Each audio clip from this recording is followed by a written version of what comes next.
That's fine. I have nothing to hide. So just to give you an idea, Paula, where we're going with this, and the last one is Foucault pendulum. Right. This is I'm just putting teasers out there for Nathan so he can go off. He really enjoys the sun argument. This one, sun doesn't change angular size. He likes the question, the actual question that it should be. Why does the not actual size of the sun change its not actual size as it moves to its not actual position? Yeah, that's their actual argument. They just don't know because they're fucking retarded. Sorry. And then, his the Foucault pendulum. This has everything to do with the Coriolis effect. So Nathan loves that. I'll bait him, and he'll go off. And then this is just Neil deGrasse Tyson. That's not a big one. The first one I'm going to fire off on flat earthers. Okay. I'm going to tell you why. I'm sick of seeing when these people go out and they're debating baltards that what they do is the baltards, they put a picture out. I know you know what I'm talking about. They put a picture out and say, can you explain this? That, and that's not the worst. I don't mind that because I expect that from crayon munchers. What I do mind is when flat earthers start to bumble, fumble, and stumble to try to acquiesce to their demands. Right. It's their evidence. They explain it. Who else is on this call? Is it just us four at the moment? That's what I see. Betty back, because as soon as she says hello, we're waiting on you, Betty. Yeah, she's working hard, boy. I know she is. Well, we're out of time. Yeah, the pressure's on, but I can't find what I want to find. No, that's fine. If it's, we've run out of time. If I'm honest, I'm slightly relieved. I'm not. Well, we can still get it functioning. We can still get it functioning in the same way as we did last time, hopefully, with a bit of perseverance throughout the show. So you might get Discord working. If not, we're attacking. Just don't mind me then. Then I won't give any answers or follow it. Then I'll just work on this and hopefully it will work. Okay. Well, I'll give you a tacit introduction. So if you can just say hello, and then I'll not go. What do you think, Betty? Please. That might be a good one. Okay. Right. Well, I'll start the live show in that case.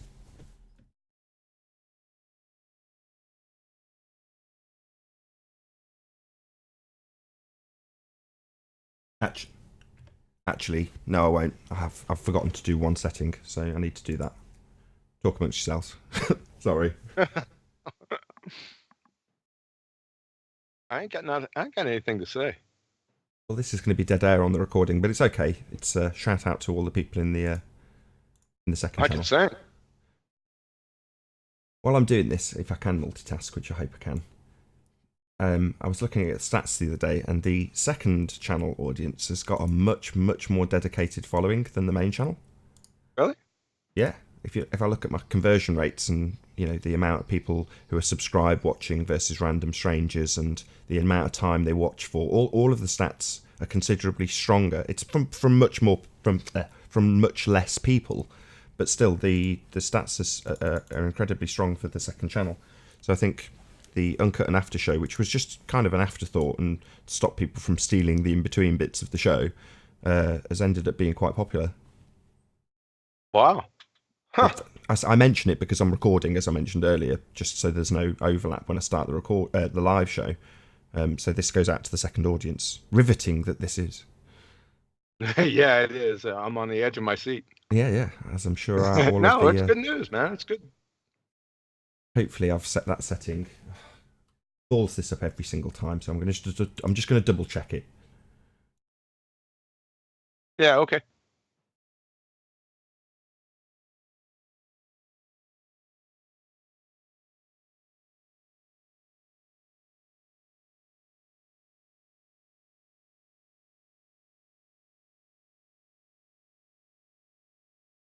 Pretty sure I've done it right. Okay, let's try that again.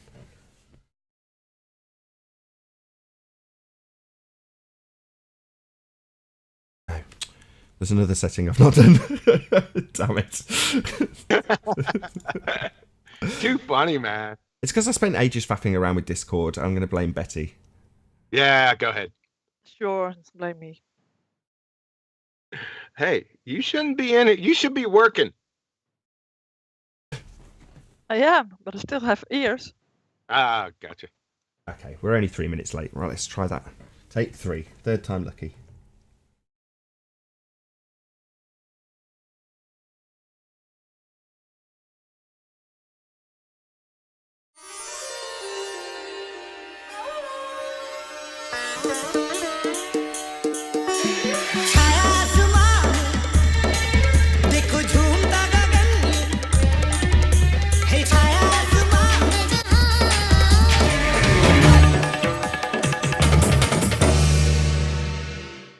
Welcome to BALLBUSTERS Live. I'm your host Nathan Oakley, and if you're new to this channel, or you've not done so already, then be sure to subscribe and hit the bell notification icon to keep up to date with the Flat Earth debate. If you'd like to support this channel, there is a super chat that runs alongside each of these shows while they are live. There's also a PayPal, Patreon and crypto link in the info box below the video. If you'd like to keep up to date with the Flat Earth Debate Forum, then go to nathanoakley.com. Now, joining me on BALLBUSTERS this evening is Betty Van Velsen, Paula, otherwise known as Bible Literalist, and Quantum Eraser. Very good to have you all. Hello. Thank you. Hello. Hello. Good Hello. evening. Hello, hello, hello. So we are going to be taking apart some rather sad ball arguments that we come across, and we were discussing a little bit of this in the pre-show, so shout out to all of you in the second channel audience who've been listening to us jibber jabber about this before we started, but we've been sort of correlating our ideas and coming up with some of the best/worst globe proofs and challenges that we get set by our opposing side. So anybody want to kick off with a sort of summary of the idea that's going to be covered in today's BALLBUSTERS? Well, just a couple warnings. There's some serious storms headed my general direction. So if it gets cut off, if it's like, hey, Quantum Eraser, where are you? You know why. Yeah, if this show abruptly ends, you've now got the reason. Hopefully it will go off without a hitch, we shall see. Yeah, these are some. I didn't pick typical arguments. I tried to pick their best arguments, right? I didn't want to lowball. I want to take the best that they got, and the most. Some of them are. I don't want to say recent because I've been hearing most of these for years, but they've been stressing them over the past couple months. It ebbs and flows. When we just crush, certain arguments, then the other ones flow back to the top again. It's like it's a never-ending feedback loop of retardation. Yeah, it's like a whack-a-mole game. Yeah, it's kind of fun. And like I said, we're going to go step by step through these. It's going to be a lot of fun. You're going to enjoy it. So, Paula, you're prepped up, ready for this? Got some devastating arguments that you've been had, and then realised that they're useless? Where do I start? There are bad arguments made on the flat earther side, though, is I think a more important issue because, and no matter what the topic is, if it's flat earth or not, people don't always make the best arguments. So I think it's a good idea to go over these sorts of things because everybody needs a refresher anyway. So nothing in particular, just that we need to be careful with our terms and make sure that we're not making the same mistakes or playing into their hand. Absolutely. I mean, I think John's going to start off with a soundly debunking or an explanation around how that argument works. But ultimately, I think it's worth bearing in mind that most, if not all, of the arguments are overcomplicating something that's actually quite simple. So when I say the Earth is obviously and observably flat, try to bear that in mind when you're studying an argument, because sometimes it seems so much more simple than it actually is. So I don't mind actually starting off with one. Anyone mind if I formulate one for anybody? Is anybody? No, go. So the Southern Star rotation one, a couple of people came on the panel of the debate recently and were talking about that particular argument, i.e. why do we have star rotation in the northern and southern hemisphere? And although that's been picked apart in the complicated way, i.e. explanation of the affirming the consequent formal logical fallacy and begging the question fallacy. Now, just explaining the names of the fallacy sounds complicated to some people who might be in the audience, but ultimately speaking, it's as simple as this. You're always looking up at the stars. Doesn't matter where you travel to, you're going to look up at them. However, the idea that they are upside down from where you are, antipode, for the correct terminology, that idea is foisted upon you, but you never experience it. So you're having to visualize when you travel from the north towards the horizon and then arrive in the south. You have to imagine that you've done that journey and traversed a ball. You haven't. You've not experienced it in any way, shape or form, and at no point have you ever experienced the stars anything other than above you. So you have to visualize this idea of traveling on a ball before you make your example of the thing that happens in the sky above your head. And it's the above your head bit that's the most important bit to realise. So when somebody says, well, why do we have north and south star rotation in the northern and southern hemisphere? As soon as they use that word hemisphere, for me now, it's an alarm bell. Oh, right, so you're begging the question, making us assume we're on a sphere before we actually look at the stars or look at anything else. So it's understanding how the argument works, and in reality it's quite simple. The stars are always up, they're always above your head, they're always in the sky, however you want to term it, relatively from your position, they're above you, and they always will be. You'll never experience stars under your arse, antipode from where you are. That's just a concept that you're told that you must put into the argument before you answer the question that they're putting forward. So there we go, that is my first undoing of a 2015/16, maybe even 17 argument when that was really strong, right? Yeah, it's a 2015 argument. It was one of the first arguments I ran into that I thought it stopped me in my tracks. I mean, the big one for me was the counterclockwise and clockwise rotation. And in 2 seconds, I said, yeah, let's hold the wagons here. What is going on? That counterclockwise and clockwise, for one, are not objective directions or opposing directions. Those aren't directions, right? And I said, wait a second, let me think about this. Took about 3 seconds, and I said, I see a little parlor trick, right? Because in the north versus the south, it doesn't matter where you are, save for Polaris. All the sun, moon, and all the stars move from what? East to west, correct? So it's just a little retard parlor trick that they were trying to pull. It fooled a lot of people for a long time. You can still hear arguments today that some flat earthers out there, they just move past the argument. They don't deal with the actual tenets of the argument. I'm sitting there, why are you even out here? We're going to talk about a couple scenarios where this happens, and I'm going to give my take. We move on to the presentation, or have you got anything to add, Paula? Not really, not yet. Okay, right. If I stick up your screen, we've got Google Earth presented at the moment, John. Yeah, that's fine. Just tell me when it's up. Yeah, you're on. Yeah, so a few weeks ago, I was sitting around and I got a recommendation in my videos, and it had Soundly's Causeway Bridge. And they were all celebrating, how the bridge is curved and this is a flat earth proof. And I said, well, wait a second. It was getting pretty late. I said, let me go ahead and pull up Google Earth and let's see if this is actually curving, right? So I said, all right, let's roll on in here, right? Because you see, they conveniently forget one of the tenets of their religion is that every point along a tangent from your feet drops. That is, vertical drops at 8 inches per mile squared. I don't know.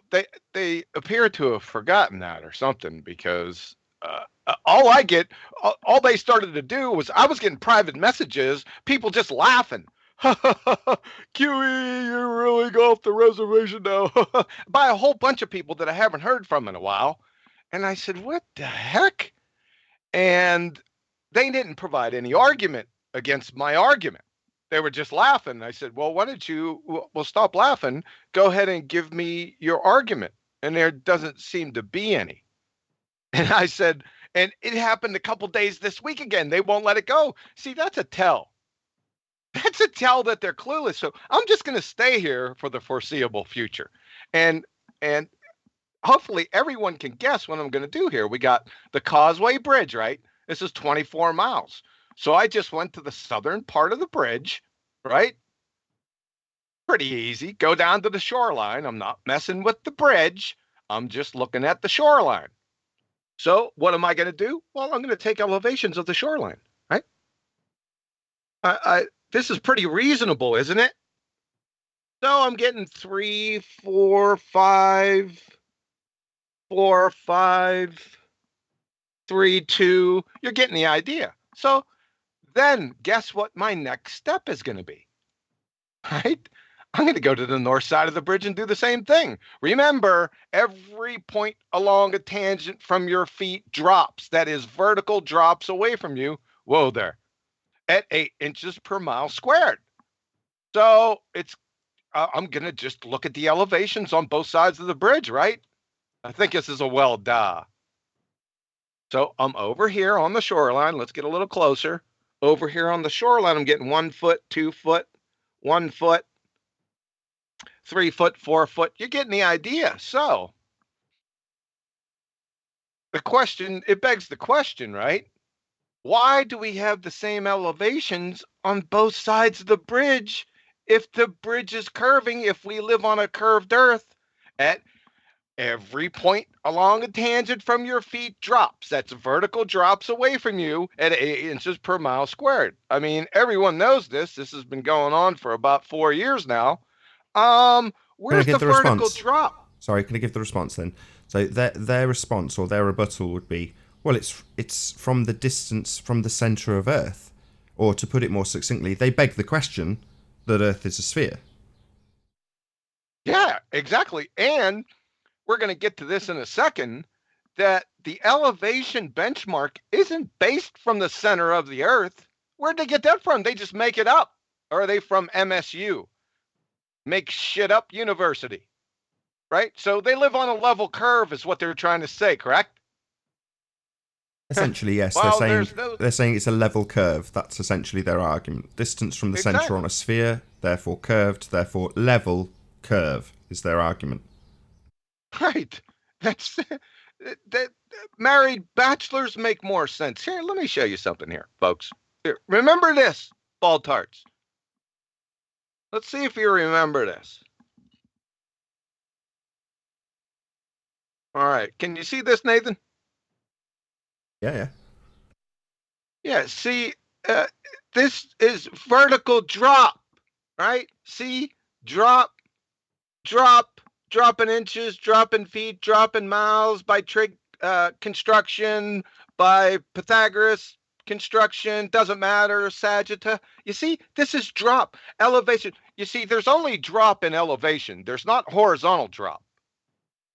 So I don't know, you might have forgotten about this. So let's pretend that the north side of that Causeway Bridge is right there along the tangent. Well, guess what? It's got a drop. Vertical drop. Duh. And they're having problems with the definition of level. Let's go through it. From Merriam-Webster, level, to make a line or surface horizontal, make flat or level. Right? What's so hard about this? Synonyms: flat, flush, plane. Level, flat, plane, even, smooth means having a surface without bends or curves, right? These are level and curve are mutually exclusive. And back to your point, and Lewis Crayon Muncher, just the other day, what did he say? Just like you said, Nathan. Elevation is the distance away from the center of the Earth. Really? Well, your alma mater wiki says elevation is not to be confused with the distance from the center of the Earth. Did you even know your own model or reification fallacy? Apparently not, right? Let's go over drop, right? Drop, to fall vertically, have an abrupt descent. Drop from Oxford dictionaries, let or make something fall vertically. Well, why do I even have to cite this? From Merriam-Webster, height, altitude, elevation means vertical distance, right? This doesn't take a rocket scientist, Baltards. Just launch pad security. You're below that. Why do I even have to go over this? I don't know. That's all for that one. We have a couple of moments to chat. I had rumblings from Paula. Chat's going nuts, by the way. See all those tags with my name on it?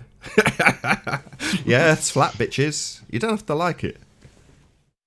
Yeah, I've been just spamming the chat with that it's a presupposition begging the question, of course, like Nathan said earlier, of presuming that level means parallel to the surface of a sphere. So that's the same thing with the radius, distance from the center. It's still presupposing there's a radius. So, but their curve calculators are showing you the orthographic view of a tangent line and why something should be obstructed. So they can't have it both ways. Either there's a tangent or it's parallel to the surface. And they want both and have their cake and eat it too. Yeah, they need both because they have neither. So they need to be able to switch between the two depending on the circumstances and argument. I'll just make this point and then maybe we'll move on pretty quickly. I'll see. Every assumption of a sphere starts with an assumption of the sphere. So if you're going to lay out a sphere proof, the only way to do it is to first beg the question and assume you're on a sphere. So these guys telling us that level is a curve because it's measured from the centre of the Earth, it's just a laugh, right? I mean, I just watched all that shit scroll by and just think, yeah, that's all you guys can ever do. Beg the question. It'll never, ever change because that's all you can do if you're making up nonsense. Assume your outcome, formulate it fallaciously. That's it. That's all we see in the chat. Nice. Good to have you all, Globeheads. Great example. Yeah, that's right. That's right. And what was let me pull this up. So, are you still sharing me? I took you down temporarily. I'll put you back up now. Yeah, cause the scholarly comeback to this was what? Remember we talked about this, right? Is it my idiot? Yeah. Here's the scholarly comeback I got on Discord, right? Pull it a little closer. This is grown adults give this rebuttal to the argument. What were you out with your husband on a picnic or something, clown show? This is a portrait. Can anyone tell me what is wrong with his little clown show depiction right here? Don't worry about the words. It's no big deal. Right? What's the problem here? Remember, bent bridge with him on the center of it. Right, exactly, because the tangent starts at your feet. Remember, I said every point along a tangent from your feet drops away from you. So this isn't a depiction of that. If this was the tangent would go out this way straight, right? Then you have drop. Duh. But this is the level that we get here, folks, right? I mean, it's a joke. This speaks for itself. Freaking clowns. Yeah, the obstruction itself is a joke. I mean, essentially they're hijacking the very model because the model is supposed to start with you on the top of the ball. Well, they need to force an obstruction, something raising up between you and your target to cause an obstruction. Well, if you're on the top of the ball, that doesn't work. You have to redraw how it looks with you tilting back at an angle because it doesn't quite look right when you draw you angled down massively when you know that you're looking out towards the horizon. But they have to fudge that fact because all they're doing is hijacking perspective, and the perspective starts from the eye of the observer. So where do they stick the clown? In the middle of the bridge. I mean, this is juvenile. Muppet Vision on steroids. Not only is it target and observer in orthographic view, he's in the middle of the observation. You're having a laugh, right, Globeheads? You're morons. Yeah, that's Yeah. what I was saying in my sun video, although, like a year ago, is you guys and your curve calculators are putting the tangent on the horizon to force there to be an obstruction when the observer is the tangent point. And then they tried to say, well, you're looking down just a little, you're just not aware of it. You're the tangent, and you can do their own precious vertical, 90 degrees from the ground and go perpendicular to that is what you do when you have a spirit level, and set your camera to its absolute level. You are not looking down. And if you're where that clown is on the bridge, there's nothing on the surface where you're standing can possibly ever obstruct your view. And they just cannot accept that point. No, they're bringing the bulge back. It's just the same old thing over and over again, right? There is no bulge, people, unless you're looking at your husband. Sorry. Yeah, when the bulge gets mentioned now, it's after the fact. When we were last talking about the bulge, it was on the Isle of Man debate. And the bulge is something that's in the near foreground that's risen up to obscure your view of something in the distance. Well, that's all well and good when you're in Muppet vision and talking about actual sizes of things. As soon as you start accounting for the fact that that bulge is supposed to be in the very near foreground if you're low to the ground, in the very, very near foreground, its angular size becomes enormous. So yeah, let's talk about that bulge. You know what I mean? That bulge that we never see. There's never any wall of earth obscuring your view in the distance. Clearer the day, the further you can see. Yeah, I agree. And what's the big one? See, I keep on mentioning this 8 inches per mile squared. Did you guys forget about that? I don't know. I guess they did. No one brings it up. Where's the drop at? It's preposterous. Yeah. So, if it was a ball, we'd know about it pretty quickly because there'd be a drop. Yeah, exactly. In every direction. It's just, it's ridiculous that I think they purposely forget about it from argument to argument. They can't remember what their religion says, right? So they live on a level curve. That's exactly what they do. So, all right, we ready? We haven't even started yet. Yeah, should we move on? Yeah. You ready to begin? Yeah. You're on. It's not sharing, by the way. Sorry. No, you are now. There you go. Okay. All right, this is a step-by-step block of instruction demonstrating how you deconstruct ball-tard arguments and hand the spinning space monkeys their asses. I mean, these are pretty easy. Let's take the first one. This is a typical baller claim and something that's recently starting to really chap my ass. And I'm going to tell you why here in a minute. So, typical baller claim, you've all seen this, right? Why are these la la la? They put a picture of an object about whatever, right? And they have a flat earther on the panel. And they ask the flat earther, why is this disappearing below the horizon? Like, have the flat earther explain, implying obstruction is curvature, right? But why are they're presenting their evidence? Why are they having somebody else explain their evidence? And that's not that irritating to me because I expect that from crayon munchers to offer that. However, the problem comes in when you get flat earthers that shouldn't be there start to bumble and fumble and stumble their way to try to explain it. Why? Hello, McFly. You see what they do? They immediately shift the burden of proof fallacy, right?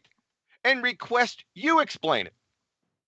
Well, my response, what in the world? Why would I need to? I never claimed anything whatsoever to do with your your evidence, right? It's your evidence. You validate it. Your claim, counselor, not me. I mean, you're the one making the claim. This is a little tricksy, right? But you have flat earthers stumble and bumble and fumble their way, try to explain it. They can't explain it, right? They don't know what they're doing. And this speaks to a larger point. Ask yourself a question. if you say, well, why isn't the flat Earth moving forward? Let me tell you something. It's because of flat earthers. That's why. Let me lift the veil, because you got pretender clown flat earthers out here want to hear their voice. They want to be heard.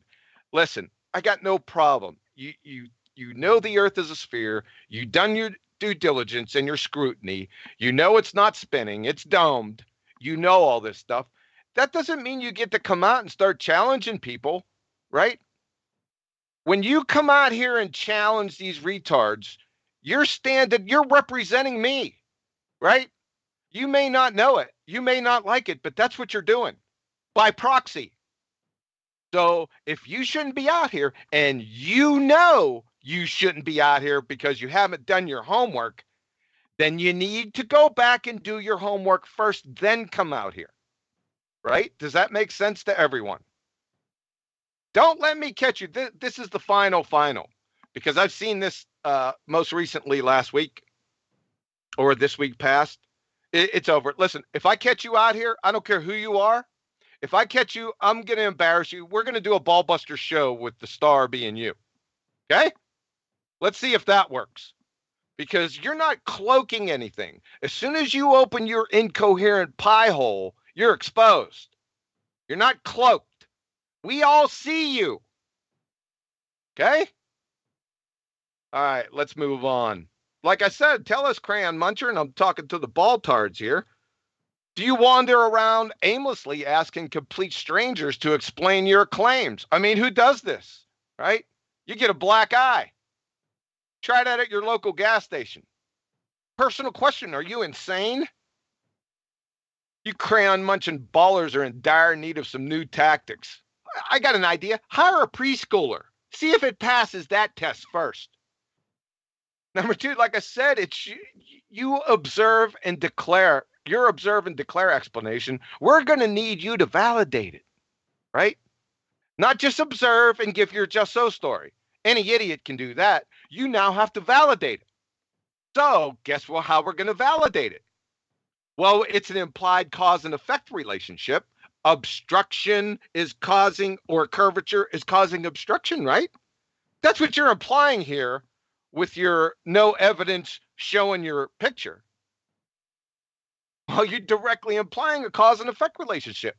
You know, your like I said, is obstruction due to curvature. So there's a method that adjudicates and validates natural cause and effect relationships. It's called the scientific method. Heard of it? D, A, B, C, and D above. These guys, you have to answer these questions to validate it. If you don't validate it, I'm not giving any explanation. I'm just going to sit there and laugh at you. And if you don't, from the University of Rochester Physics Labs, Common Mistakes in Applying the Scientific Method. The most fundamental error is to make the mistake to mistake the hypothesis for an explanation of a phenomena without performing experimental tests. You clowns don't even have a friggin' hypothesis.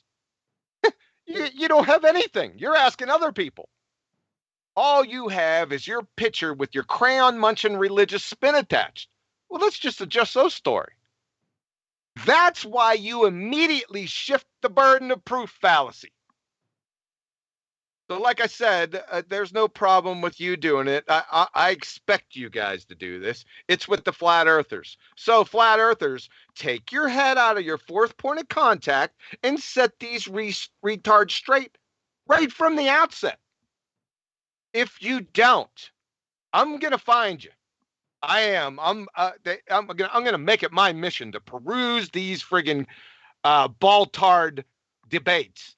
I'm going to find you, because they're not going to stop doing it, because they have you have the dog wagging the tail here. They're not going to stop doing it as long as you keep letting them. Number three, this is really hilarious. I'm going to drop anchor right here for a while. I've been hearing this. This is like 2015 arguments, right? And you still get flat earthers. I had seasoned flat earthers be challenged with this. Like, if it's not curvature that's causing this obstruction or bottom-up obstruction, then what could it be? right? Retards don't even know their own model. It's called atmospheric refraction from your alma mater. Atmospheric refraction near the ground produces mirages. Such refraction can also raise or lower, stretch or shorten the images of distant objects without involving mirages. So they got a little link in here, little wiki link with their raise and lower, right? So you click on that, guess where it takes you, right? It takes you to sinking because lowering is sinking. Listen to this closely. Sinking is the opposite of looming. In sinking, objects that are normally seen above the horizon appear to be less elevated or may even disappear below the horizon. You clowns, it's in your own model. Less elevated, right? What do you think's going to happen here? Is the object going to be less elevated from the top down? Crayon munchers. And it's disappearing below the horizon just by refraction. Did you see any curvature in here? I didn't see any. I'm just going to stay. See how stupid this is? They don't even know it. This was solved in 2015. All right. Any comments on this one? Oh, absolutely. Yeah, this is in essence when you say you see any curvature in here. What you mean is, do you see the R value applicable when they're describing sinking or looming? No. But what's applicable when they apply terrestrial refraction to the Earth curve calculator? Oh, well, it's a 7/6 R value. So, sod all to do with actual atmospheric conditions and everything to do with begging the question of Earth being a sphere and then applying some mathematics to it. So, they don't actually use refraction. They use a very specific thing called terrestrial refraction. 7/6 of the begging the question fallacy, R value. Exactly. That's what they do. It's part of their equations. You can't calculate this. And then I hear people, they're looking at this object, a video or a picture, and they say, there's no refraction there. Baltards. I don't see any refraction. I don't know. Do you have a refraction meter, like a calibrated refraction meter in your skull, Baltards? I'd like to see that. Can I get the calibration certificate? Clowns. Paula? Brad? I've got a few other Not points. much to add. I mean, optics can be pretty complicated. I mean, a lot of people don't realize how many lenses are in even the simplest telescope or camera. And the angles of the light can be calculated, but those are controlled refractions in those lenses. But the atmosphere is a continually changing lens or set of lenses. And that's why you get all these phenomena, because optics is complicated, especially when it comes to the atmosphere and heat rising and all sorts of things that contribute to lensing. There's just so many variables to say, well, why is it only disappearing from the bottom up? And then you show them their own science, their own claims, and they still don't believe it because it doesn't fit the narrative that it must be only bottom up because refraction on the ground, or not refraction, but obstruction on the ground from curvature that they've already presumed. So around and around we go. Yeah, we don't even have to bring in any of the optics that are happening. It's in your own model. So why are you asking us? Right? I don't get it. Don't you know your own reification fallacy model? By now, it's been 4 years. These were seasoned veterans, not newbie baltards. These were seasoned veteran baltards challenging veteran flat earthers. And of course, the veteran flat earthers, they should be picking up cans alongside of the road too. They agreed. In fact, they agreed that there shouldn't be. I couldn't believe it when it's in their own model. Unbelievable. Is there going to be other points in this presentation that you talk about the begging the question, proof of nothing, perspective hijacking curve calculator? Because if not, I'd like to talk about this a bit more if that's good by you. Yeah, I want you to talk about it, especially the one with the bricks. That's the one I was looking for. So I think I'm done with the curve calculator for now. I'll have to check. Well, fine. I'll do my example verbally, and then hopefully we'll talk about it a little bit more, because it's a pet peeve of mine. Now it's in a situation where we're talking about it with utter disdain. I'm happy to talk about it, but typically when it gets brought up on the show, the bottom line is you're begging the question. You're automatically assuming your outcome. There's an R value in there.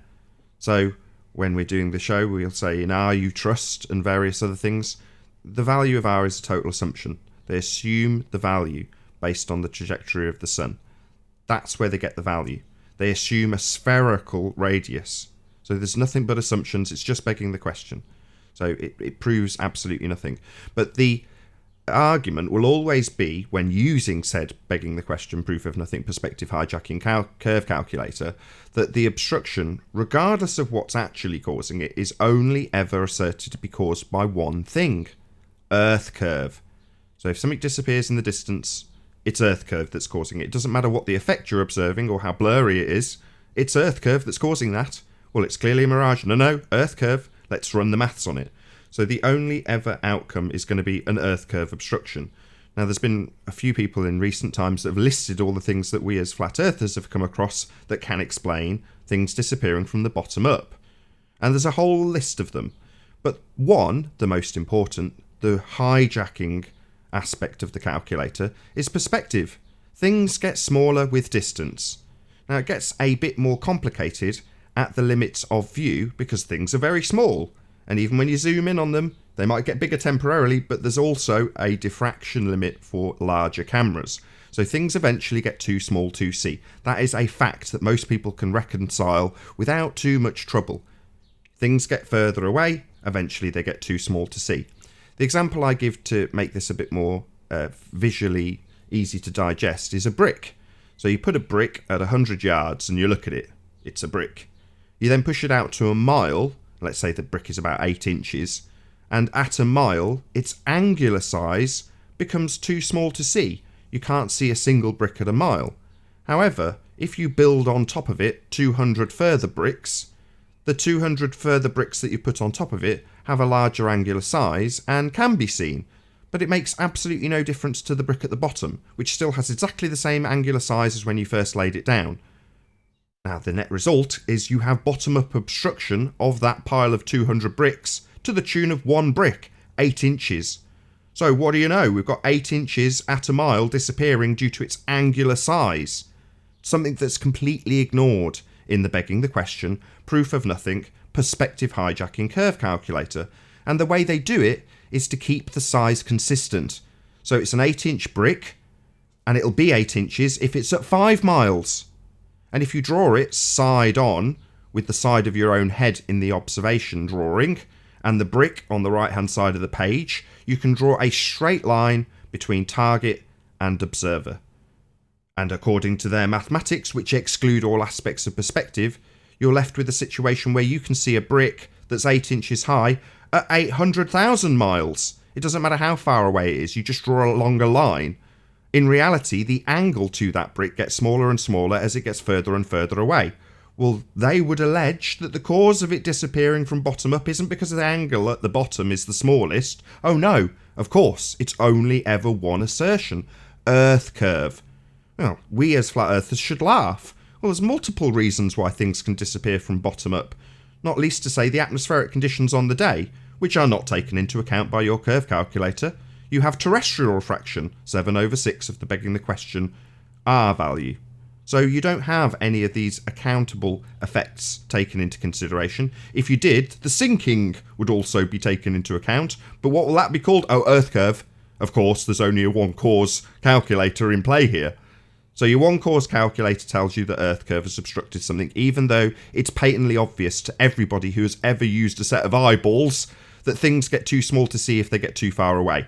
That is the cause of things disappearing in the distance, and there is absolutely no account of it in the Earth curve calculator. Just to round out this one step into a begging the question fallacy, the point that never gets raised on our debate is never covered because the R value is the main issue. As soon as you're into using that calculator, and this is where I will sidestep into a different subject, you're into begging the question. They've won. They've already got you to beg the question. You're already assuming you're on a sphere the second you start plugging numbers through that calculator. And that's just what they want. They want us to argue all day long about how much Earth curve should or shouldn't be obstructing something. So you've lost the second you use that calculator. That's the bottom line. And the same applies to other flat earthers who at this stage of the game should be moving on and progressing their arguments, and instead allow the competition to force them to beg the question, which is what John was covering earlier. When John says he's going to jump all over flat earthers who do this, I'm totally behind him, and I've done it. I'll give an example. I'm sorry to hang him out to dry, but Spurs Chemo came on and was discussing some of his antics out on Romper Room, and he was explaining that he was arguing the toss about whether or not the lunar rover wheels would kick up dust. It's like, what? That plays right into their hands. So we're arguing about the rock, it's a rock now, is it? In the sky, falling around a sphere Earth. That's what we're talking about. And them travelling to that rock in the sky, falling around a sphere Earth. And whether or not the dust on that rock would be kicked up. It's like, why is it a rock? Why is it falling around the Earth? Why do we suddenly know what this thing is? Why is it proposed that you can even get there in the first instance through a violation of a natural law, the vacuum of the sky? Well, you can't do any of those things. All of these arguments shouldn't even be happening. You know, the assertion that you can travel in a sky vacuum is absolutely preposterous. The assertion that we have a sky vacuum is where that argument ends. You don't need to debate about whether or not tyres are kicking up dust on the moon as a flat earther. You should be saying the sky cannot be a vacuum. And that story that takes place in Narnia about a moon buggy travelling across the snow. I mean, I always get those two confused. The moon buggy travelling across a alien surface that we've never visited before. That whole narrative takes place in a medium that cannot exist. So we should be cutting the legs off these arguments. Space is fake. It's very easy to debunk. You can't have gas pressure, we breathe it, next to a vacuum. Well, according to that narrative where those moon buggies are kicking up dust on a rock in the sky vacuum, it's in a sky vacuum. Don't need to have those arguments, and we should be a bit further along than talking about NASA. But there we go. That's my ham-handed segue away from the curve calculator, John. Hopefully the next subject is even vaguely loosely related. Probably not. No. I have a challenge. Nathan, why should you expect the curve calculator to account for perspective? Because every man, woman, child, or animal that's generally land-based has eyeballs that see perspective. It is a factor every single time you look through a camera, film something with a camcorder, or look at anything ever. Perspective is a factor. When you take a picture, you absolutely, without fail, will capture a perspective view. What you absolutely will never capture is the way the mathematics in the curve calculator works. So their calculations are based on seeing the side of your own head rather than a perspective view. So the question shouldn't be, why should the calculator include perspective? It's, why the hell has it stolen perspective and calling it Earth curvature?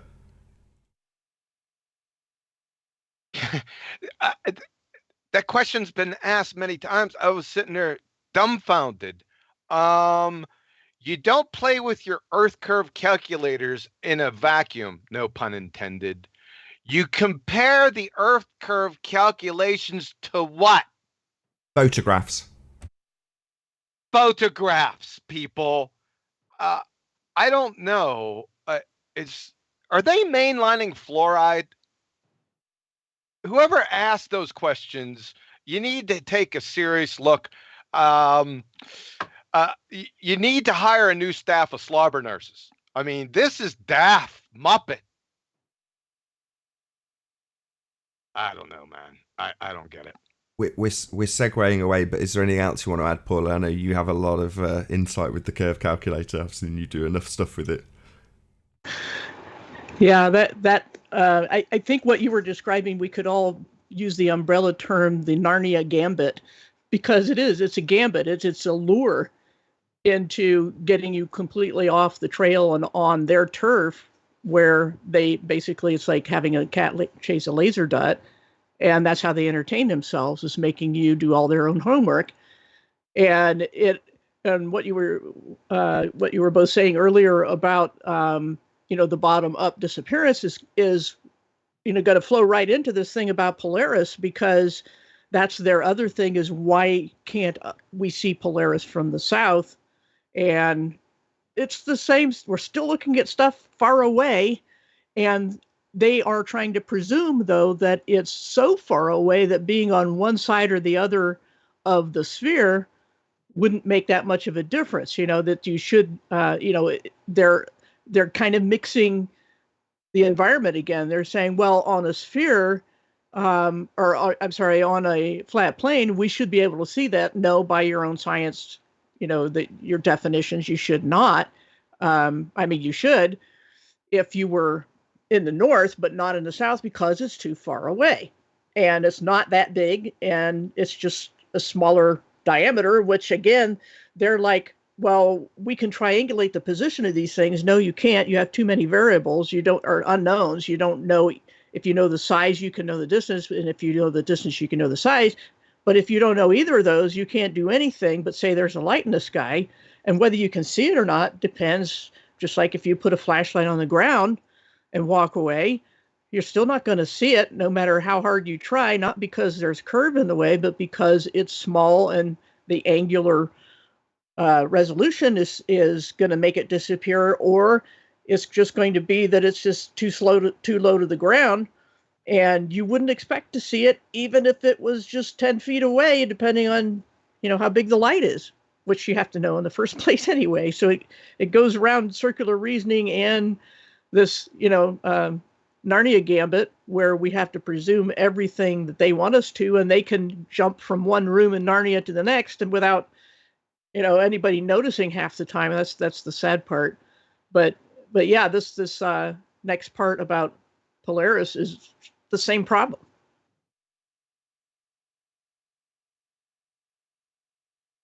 All right, are we ready to move on? Screen up?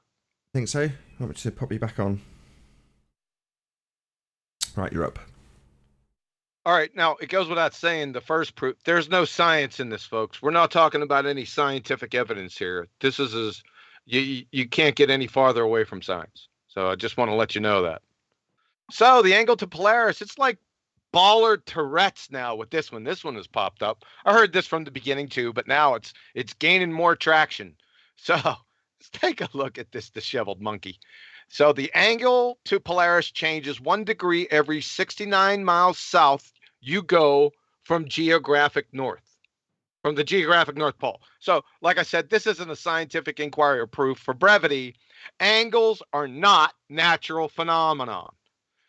Number 2, the measurement is based and taken from the horizon. The horizon is only apparent, clown shows, meaning not actually. Number 3, latitude and longitude lines aren't frigging real. They're imaginary and are based on a sphere, see Eratosthenes train wreck. So it's begging the question fallacy, and then it ramps up. Overall, the entire fiasco is an affirmative consequent formological fallacy, right? If P, then Q, Q, therefore P. If the spherical Earth with a radius of la is true, P, we will observe differing elevation angles to Polaris as a function of distance from the North Pole, Q. We observe differing elevation angles from the North Pole, Q. Therefore, the Earth is a sphere, therefore P. Prove the spherical Earth first, crayon munchers. My word. P.S. Can you please actually support your claim? Okay, see if you can follow this, right? If you're going to make this claim, Baltards, A, you need to show the sextant and the calibration certificate. B, we need to see a baller stand on the geographic North Pole and show us Polaris 90 degrees above their head. C, then at least 5 other points with a multiple of 69 miles from the geographic North Pole and the degree measurement. One of those 5 must be based on the equator, and I want the measurement. You need to measure that thing from geographic North Pole, 69 miles, down to where you think the equator is. Not just pop up on I'm on the equator. No. GPS coordinates, the whole 9 yards. You need to support your claim. D, none of your images or graphics or any of your harebrained crop trap models, little popsicle stick models, will be accepted here. PS number 2, as Polaris gets closer to the not actual horizon, its position is also apparent due to celestial refraction. Is that going to cause any problems, you think? Idiots. Oh, and validate that Polaris is 323 light years away, right? By the way, the previous estimate in the 90s from some European satellite was 434 light years. So the new thing is 323 light years. Guess how far that is? Guess how much air? 643 trillion miles. Can people grasp this? How many seconds, how many trillions of, how many years do you have that will equal 1 trillion seconds? How many years do you think? Any panel members? I don't know. You'll have to just put us out of misery. Paula, you have any idea? Not off the top of my head, but I'm guessing it's a bunch. 30,000 years for 1 trillion seconds. This is utter farcic. It's farcical, right? I don't know what it'll be next week. PS number 3, Polaris isn't 90 degrees above the magnetic North Pole either, you baltards. They don't know the difference between magnetic north, geographic north, that is true north, grid north, or celestial north. We had a bunch of people come on the show. They didn't know this. They thought it was above the magnetic north, right? This is farcical. Number 4, attempting to discern the shape of what you're standing on by looking to the heavens is tantamount to trying to ascertain the shape of Cassiopeia by looking at a mud bog. Yeah, utter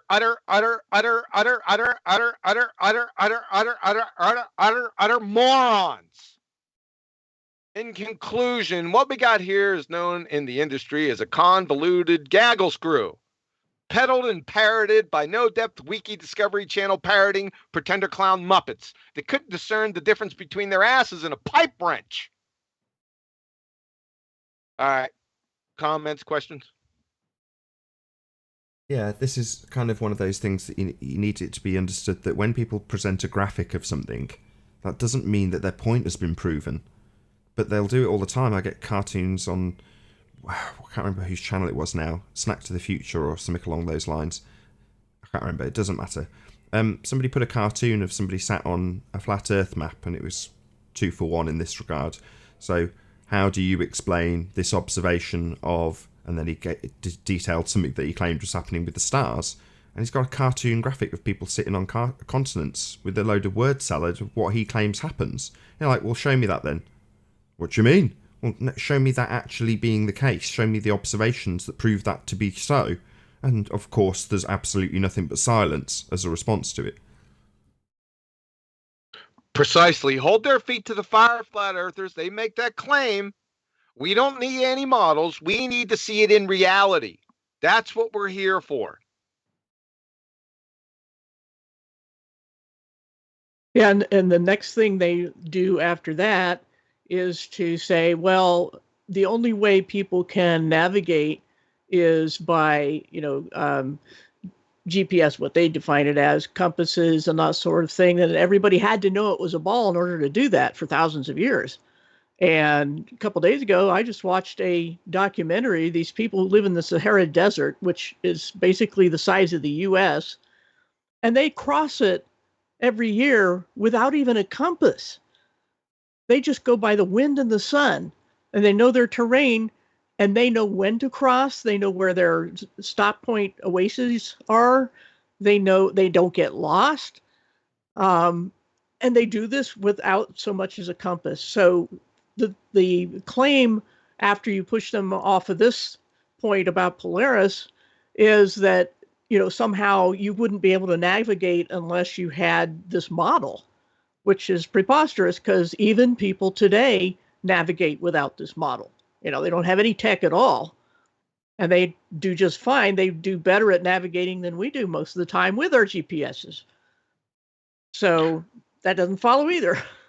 Well, they claim that all of these ancients did this, right? Well, go ahead and start posting them. I need to see the actual distances that these ships, what's the start point and the end point, and how they got there. Don't forget about the billions of them that crashed and sank, right? Don't forget about those. I need to see this. I mean, they just parrot this. They get it from Wiki. They just parrot ambiguity, right? And think that's like a claim, right? You're a joke. So I'm going to hold your feet to the fire if you bring up any of these claims, right? And you're going to have to provide support for them. I'm stepping all over you. I'm sorry. I was just going to say, this does kind of link back to the calculator in the respect that when we're detailing angular size of the bottom of a brick, it's like you're talking to people that have got, the people that we're talking to, their eyes glaze over, metaphorically speaking. Like, what do you mean, angular size? Why would we ever include that? As soon as you're talking about the sky, suddenly the not actual size, the angular size, the apparent size is all they want to talk about. And suddenly the not actual size, the apparent size, the angular size of the sun and what it does suddenly proves something. And I can never get this right, John. Can you do it for me? Why does the not... You know what I'm talking about. Oh, don't ruin it, man. We're going there next. Oh, is that next? Oh, I'm stealing your thunder then. But, well, as a preamble to this then, what we're now talking about is not actual sizes, feet and inches, like they plug in the curve calculator, actual sizes that do not change with distance. We're now talking about not actual sizes, angular sizes, sizes that do change with distance. So they're not useful because, comparably speaking, an angular size of something in the distance can be much smaller than the angular size of something in the foreground, even though the thing in the foreground could be much, much bigger. That's how perspective works. Now, like I say, this will fall on very deaf ears when you're talking to globeheads, even though that they will absolutely detail things in actual sizes in the calculator and angular sizes when they're talking about what the sun should or should not be doing. I'm just going to do a couple of shout outs, John. There's been quite a few people who've smashed the super chat, so I'll just say a quick thank you to Henrik7. Thank you very much indeed for hitting the super chat. Also, Leonardo Gonzalez, thank you very much indeed to you. Really do appreciate your support. Thank you very much indeed. And then there's been a couple, I think, Clearly also. Thank you very much indeed for hitting the super chat. Really do appreciate all of your support. Right, this is my favourite bit, John. Shall I bring your screen back up? Yeah. Yep. Tell me when it's up. Yeah. Here we go. All right. One of the most popular arguments, and this has been going on for a while too, the sun doesn't change angular size throughout the day. Right? Everyone's heard this. So, A, angular size means apparent size. Apparent in our context means not actual or not actually. According to your fairy tale narrative, the sun's position is also apparent. So the retard's query should actually be, why does the not actual size of the sun not decrease its not actual size as it moves from its not actual position? That's your query, baltards. You don't even know it. I love it when you guys bring this proof up to me, right? I have the flamethrower ready, brother. Do you want to comment on this before I finish it up? I'll go ahead and finish it up. This is a joke. So it's not only that, this is your question, which is a tear-jerking belly laugher. It's a false equivalence fallacy, right? Is there a difference between terrestrial observations and celestial observations when considering angular, that is apparent, not real size and position, by the way? So we got another one. This entire fiasco is an affirmative consequent formological fallacy. Here it is again. If P then Q, Q therefore P. If the sun is 93 million miles away or a great distance, let me just stop right here. Nowadays, I'm getting them. It's hard to even get them to commit this is what their actual claim is. I'm sitting there, wait a second. You're saying that it's a great distance? Are you saying it's 93 million miles away? Yeah, they're trying to distance themselves away from their friggin' fairy tale narrative, which is it's train wreck. So let me start over. If the sun is 93 million miles away from the Earth, P, then the angular size of the sun will remain the same throughout the day, Q. We observe the angular size of the sun remaining the same, Q. Therefore, the sun is 93 million miles away, therefore P. Just another fallacy. Nothing to see here, clowns. Stop clumsily circle jerking us around with your mindlessly parroted second grade playground fallacy fantasies and prove the sun is 93 million miles away first. Daft Muppets. Oh, P.S. You can YouTube this. Does the sun change size? This is done by Chris Van Maitre with a solar filter. The apparent sun does change size throughout the day and year. So check that out. I think it was 2016 you put that. Just type it in, it'll pull up, or jump on his channel. Okay, any questions, comments? Well, big shout out to Chris Van Maitre, and yeah, absolutely. It's another one where double check what they're actually claiming when they make these assertions, because they say that it doesn't change its not actual size as it moves to its not actual position throughout the day. However, as you say, you can actually double check it and find that's not necessarily the case. So understanding how it doesn't prove anything is the first and foremost in this regard. Yes, you've just eloquently unpicked it. Well done, John. However, the first instance rightly said, prove it's 93 million miles away first, would you? What's that you say? It requires us to assume we're on a sphere? Oh, that's not all. We have to assume that one of the lights in the sky is also a sphere. What's that you say? We have to assume the radius value of the two are the same? Well, that's a lot of assumptions.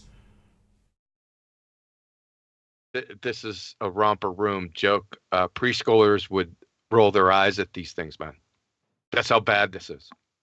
I'll just unpack that, though. So the assumption being that the Earth is a sphere with a given radius value. The second assumption being that Venus is the same size spherical rock in a vacuum as Earth, and it has the same spherical rock value of radius. So once you do that, you can then apply Kepler's third law, is that right? Interplanetary motion, and then you get the mathematics for all the distances. So that's how you come to your distance being 93 million miles. Well, it requires you assume the Earth's a sphere, that it's got a radius value, and that radius value also applies to another light in the sky they call Venus. Well, isn't that a lot of assumptions? Nah, there's nothing wrong with that. There's a lot wrong with that. Hey, I shouldn't be telling you that we don't need the sarcasm. It's an outrage. You know, they're looking up at the sky, telling you that you've got those lights antipode from yourself back to the, you know, celestial bodies that they claim in the different hemispheres. Alarm bells, ding, ding, ding, making you beg the question of being on a sphere. But they're telling you that those lights are underneath your own arse and astronomical distances away, based on an assumption that you've got a sphere to be standing on in the first place, and that there's a sky vacuum, and that another light in the sky above you is going to travel under your own arse, and it's also a rock like you, spherical, and has the same value. You're like, what an absolute bloody outrage. No, no. And then you're going to tell me that based on all of that nonsense, that's the first step. That's step one to get to this argument from the Globers. That's step one. Once you've done all that complete and utter nonsense, then you say, based on that assumption, the not actual size of the sun that we observe won't change its not actual size as it moves its not actual position through the sky. Well, wowee, that's just incredible. I begged the question twice. Assume the light in the sky is the same as us being assumed to be a sphere, and then I'm going to say that the not actual size of it moving from its not actual position proves what now? You know, when you dilute it that much, you can see what utter horse crap this example is. You know, it makes my blood boil when people bring it up. I know you like it. I had someone in the chat comments the other day, or today, on the re-up of the Uncut and After show. I can't remember the debate number, 83 something. And there's someone in the chat comments using that exact argument, and I obliterated it in the same way as you've just done. And he wanted to move on to eclipses. And you're like, oh, right. So because I haven't gone through the nonsense of how you've got to the assumption that's using eclipses in Kepler's third law, after assuming the Earth's a sphere and Venus is also a sphere, the same radius of Earth. Get that in one breath. It's all these disclaimers that you have to put in when you actually know the nonsense. It's unreal. But yeah, there we go. Well, the real knee slapper is, I mean, besides the train wreck, is that they think they're clever. Right? When they put these arguments out, so you're just parroting this from somebody else that didn't do any due diligence either. I mean, this wasn't hard to take this apart.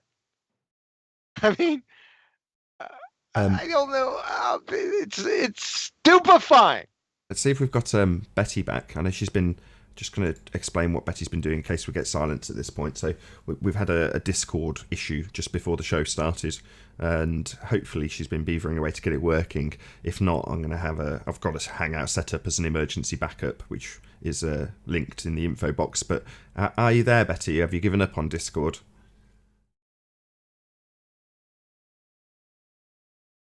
There's total silence. That's a sign. How you doing, Paula?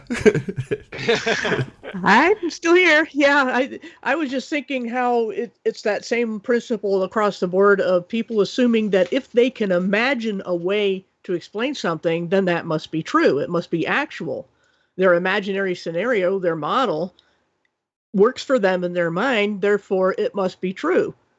And aside from that, what they do with the angular size of the sun argument is they try to compare it to a jet going across the sky. You know, the jet is smaller, and then it's bigger when it's close to you, and then it's smaller again when it goes away. Well, the problem is we know the size of the jet, and it's closer, so you have to account for a much bigger angular, if you go from your eyeball or camera or whatever out to the sun, even on anybody's model, quote unquote, the sun is way farther away than the jet and up a lot higher. So apples to oranges. Either way, they do that.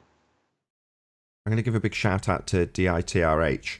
So over the last 3 years, maybe even longer, he's been fiddling and modelling and trying to replicate and photographing and getting drone footage and you name it with the sun and the sunsets.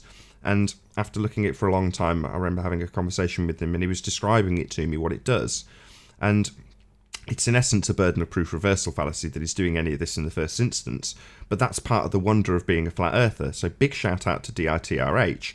But the way he explained it to me was to say that it's basically a really like a dance. So there's all sorts of different things that are involved in the sun moving its not actual size, from its not actual position, sorry. And obviously if you've got an increase in atmospheric conditions as the sun's getting further away, it's going to slightly magnify the sun. And as it comes over your head and potentially coming closer to you. In other words, he's got his own explanation based on what he's observed. Now there's no way of validating that, but what I'm saying is that there are multiple factors to take into consideration, and you've only got to go out and look to experience the wonder of how what is happening above your head is actually taking place in the first instance. Yes, you might not be able to give an explanation that stacks up to scrutiny, but you can still get a vague idea of what's actually occurring just by looking at it. But that, for me, it captures what Dearth is doing. It captures the essence of flat Earth. It's not about the people. It's not about the world we dwell atop. Yeah, it's flat. I'm at one with that. And, it doesn't really change a great deal about your day-to-day existence because you've always been on a flat plane to begin with. The Earth hasn't suddenly unfolded. So what does it actually change in your life? Well, it makes the world very wondrous. And Dearth is a perfect example of that. He's going out and he's actually having a look at it. He's experiencing the world that's around him and, taking his time to take it in. And that is what it's all about for me. He's never going to explain what the sun is, but he now knows how he experiences that which we call the sun. And, I've done the same thing myself pre-flat Earth. I like life and like experiencing the world around me. Maybe it was one of the reasons it was so much easier to come to this subject with open arms. But for a lot of the people around me, I see them doing things that I had done. I had taken in, looked up. For a start, the amount of people who don't look up, they're looking down, they're looking at their phones all the time. You're not looking up, you're not going out and experiencing the stars. And people go, I haven't got a telescope. It's like, you don't need one. Just go outside and literally crook your head slightly. That's all you need. Even with a telescope, more often than not, I'd go out without one if I wanted to look at the stars. But, you know, these are what we're talking about. We're talking about celestial bodies and what they do. Now, do we have a definitive explanation? No. Do we need one? No. Do we need to have a model of them? No. Have they been tracked for a very long time and their cyclical motion noted? Yes. Can that be utilised by pretender clowns who assert we're on a sphere to tie into and affirming the consequent formal logical fallacy? Yes. Does that mean anything? No. Does it mean that it's still absolutely glorious? Yeah. So, if nothing else, even if you're not involved in the arguments and you don't need to take apart the formal logical fallacies, take in your world. Globe heads too. Look at it. Just go out and have a look at what the world is actually doing around you. And it is amazing. And yeah, the explanations given to us, which are set in stone, can be attacked, destroyed, and ripped apart based on their nonsense. What does the not actual size of the sun do as it changes its not actual position? Well, I'm not actually that interested. Exactly. Very well said. We move on? Any more for anyone? By the way, Betty said that Discord was a no-go, just to let you know. Is she going to come back? Should I be asking her for opinions? Is she giving up on it, I mean? Do you know? If not, we'll move on. Yeah, let's just move on. Okay, hopefully we'll hear from Betty. Hopefully she's not lost in the ether of Discord. Go ahead, Drew. All right, let me know when it's up. Yeah, you're on. All right, this argument, I know everyone's heard this one. It's making a comeback. So the RPMs versus speed. Now, this is dedicated to Mr. Natural Experiment Bird Humping Gem Panda.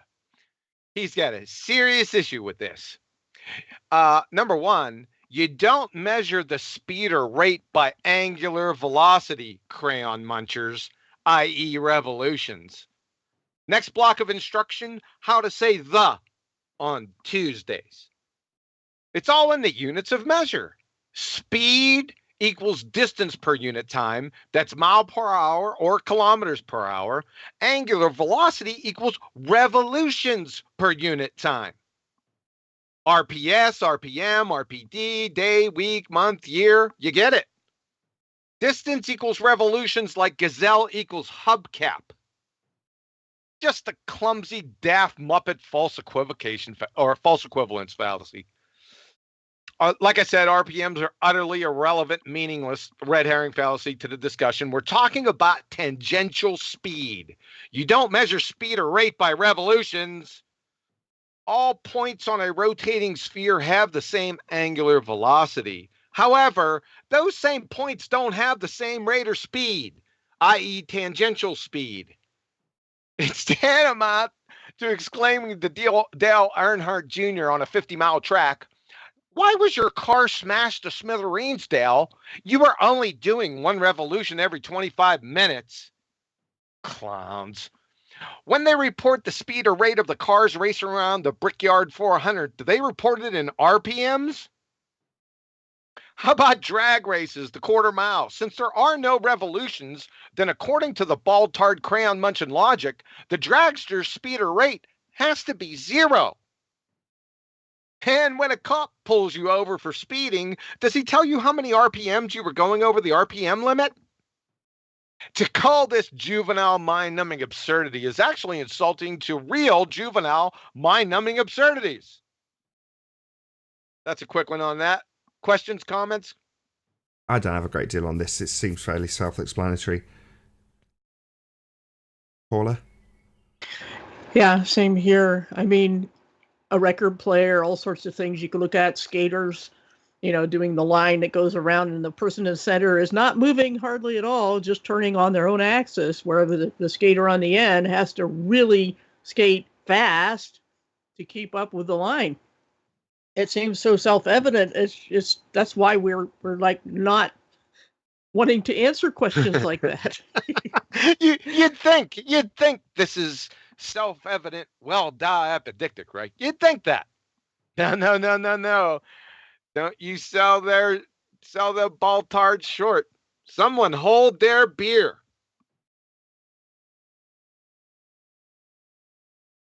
So, Cool. next one. Yep. All right. One of our favorites, the Foucault pendulum.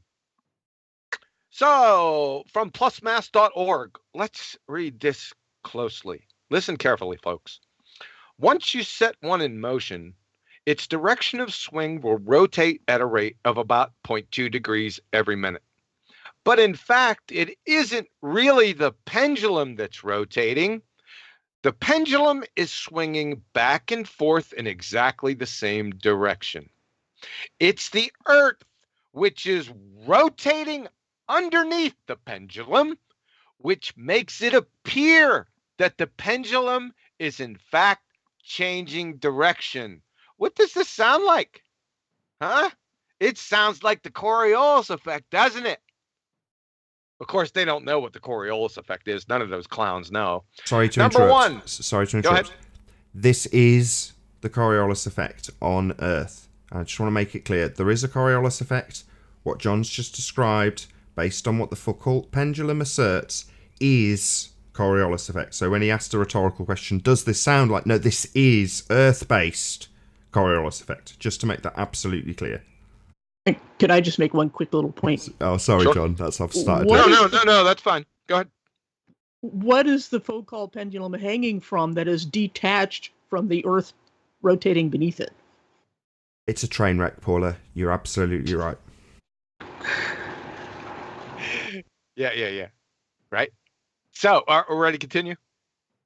Yeah, yeah, but I agree, Paula.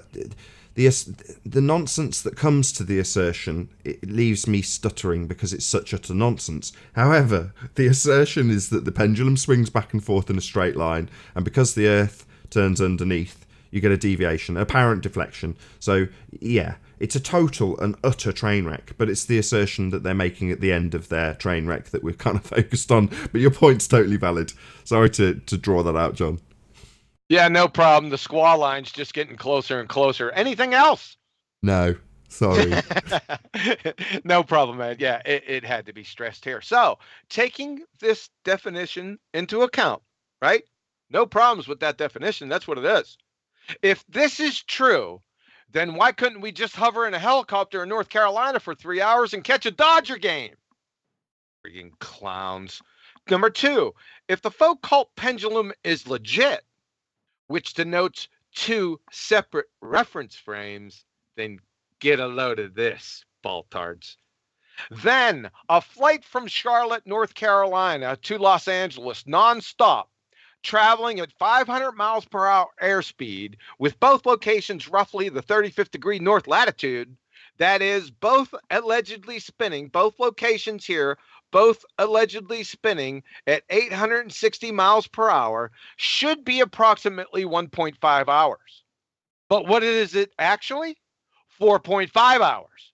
The Charlotte to Los Angeles flight, airspeed's 500 miles an hour.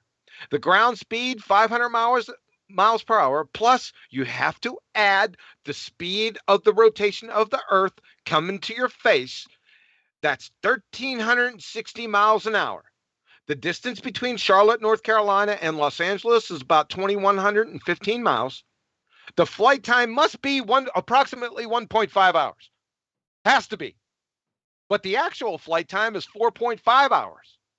Does this 1.5 hours flight time ever happen? No? Then say bye-bye now to the spinning space monkey religion. Questions, comments? I just had one more on the Foucault pendulum. Sure. Its motion, its movement, is in the XY coordinate. It's two-dimensional. So exactly how is the Earth spinning? Is it spinning like a clock? You know, how can it measure, if it's sitting on the surface, how can it measure just by going clockwise or counterclockwise a motion that is neither one? Absolutely. Arwen made the same point about the gyroscope. Right, same thing. That was something I was going to add. So before going on BALLBUSTERS a couple of months ago, the assertion that was being debunked was the scientific evidence claimed to be the optical gyro. And while I was figuring out what to say on that show, I contacted John, and John suggested that I give the example of the Coriolis effect on Earth with the pendulum to start off with. In other words, you explain that the pendulum, any pendulum is just swinging back and forth, straight line, back and forth, back and forth.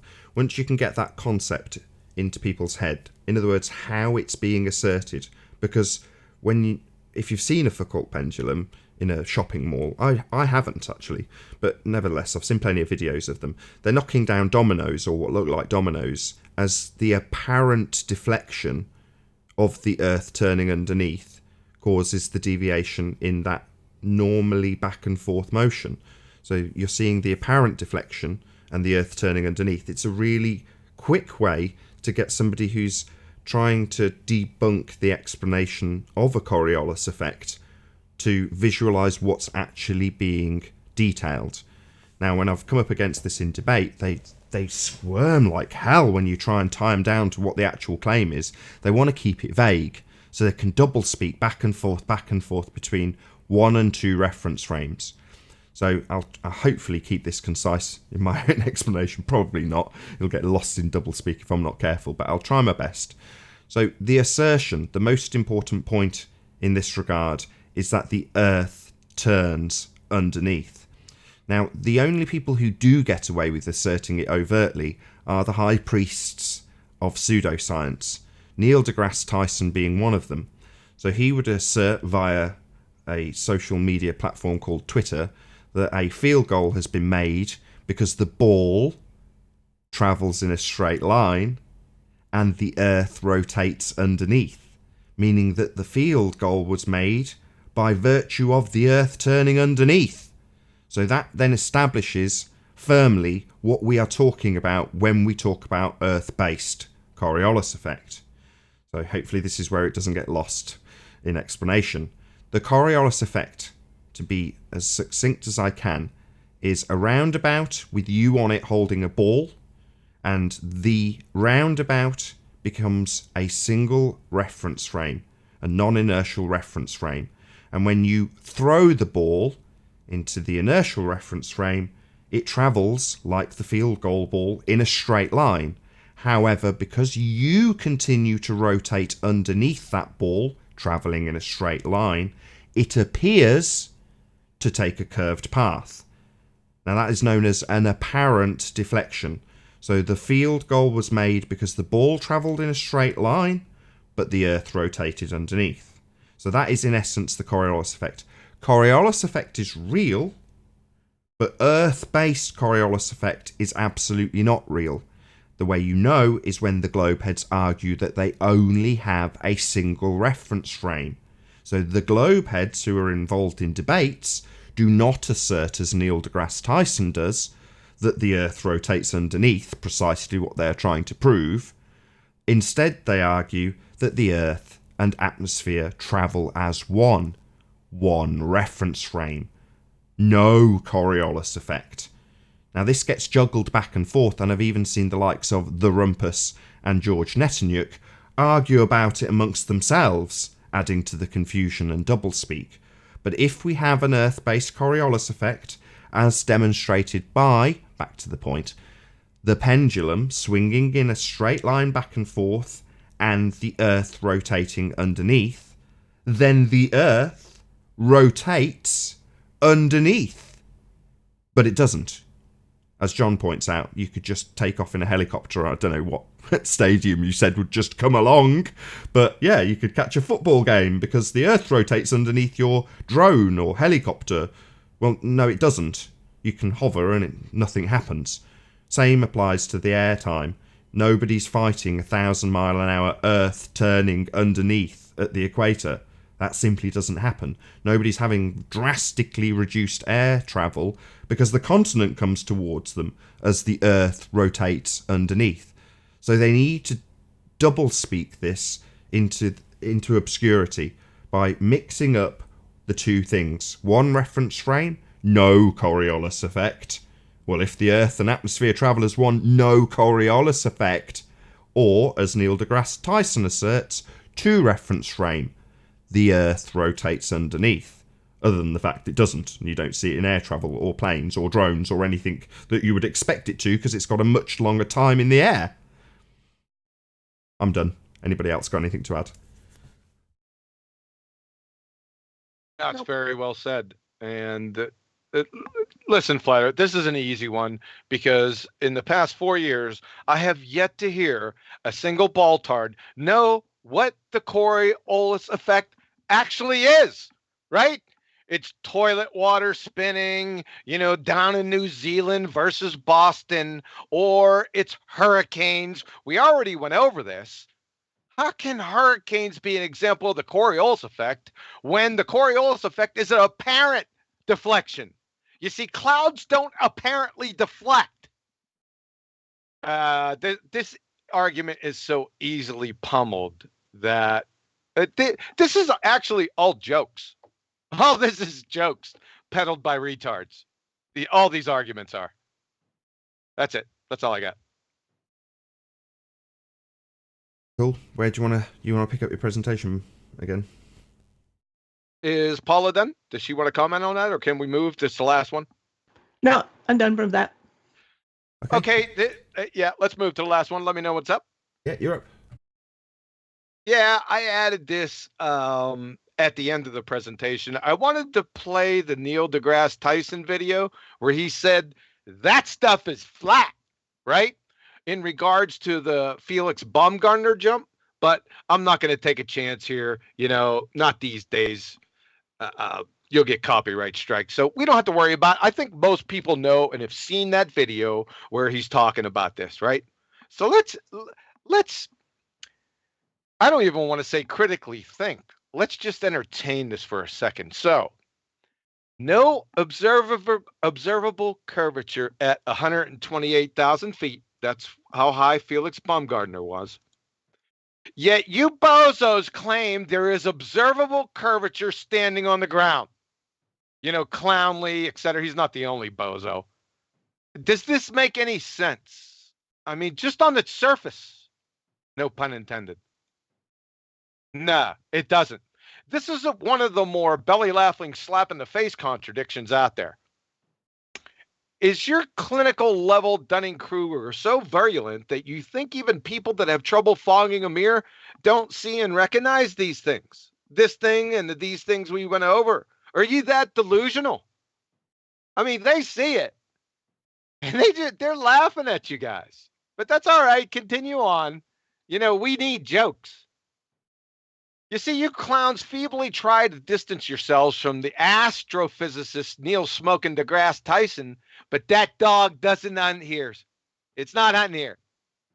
He is unquestionably and unequivocally a spokesman / priest, that is, a scientist, your scientist, right? For your ball-tard spinning space monkey religion. So there's no throwing him under the bus, okay? Clown shows. Thanks for your ear. Have a nice day. Is that the full presentation? Yes. Okay. And cool. by the way, somebody's posting allegedly John's address in the chat. Doxing. Unreal. Naughty trolls. That's another tell. That's all right. Post my address, man. I don't have a problem with it. Come on down and see me. I don't have a problem with that. We'll have a barbecue. I've actually, I think I might have that clip. So, Red Pill Philosophy, shout out to you. I think he sticks it on in a very brief manner, so I'll just play it out. That stuff is flat. There you go. That's as much as I'm prepared to risk. Yeah, it's not worth it, man. Yeah, so as you can see, these arguments, incoherent second graders are laughing at these, and the people that are perpetuating these, they think they're clever. It's laughable to me. I don't know, man. You explain it to me. There's some serious friggin' F-72 code nonsense going on in here. What's F-72 code? It's an ICD-10 F72 code. It's clinical severe mental retardation diagnosis. Okay.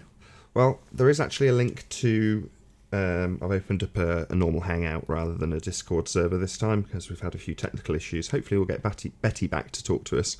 But in the meantime, if you did want to join and challenge anything that we said, I know there's been very vocal chat participants, but there is a link in the info box. If you were there at the beginning of the show, you might have to refresh your page to get that link.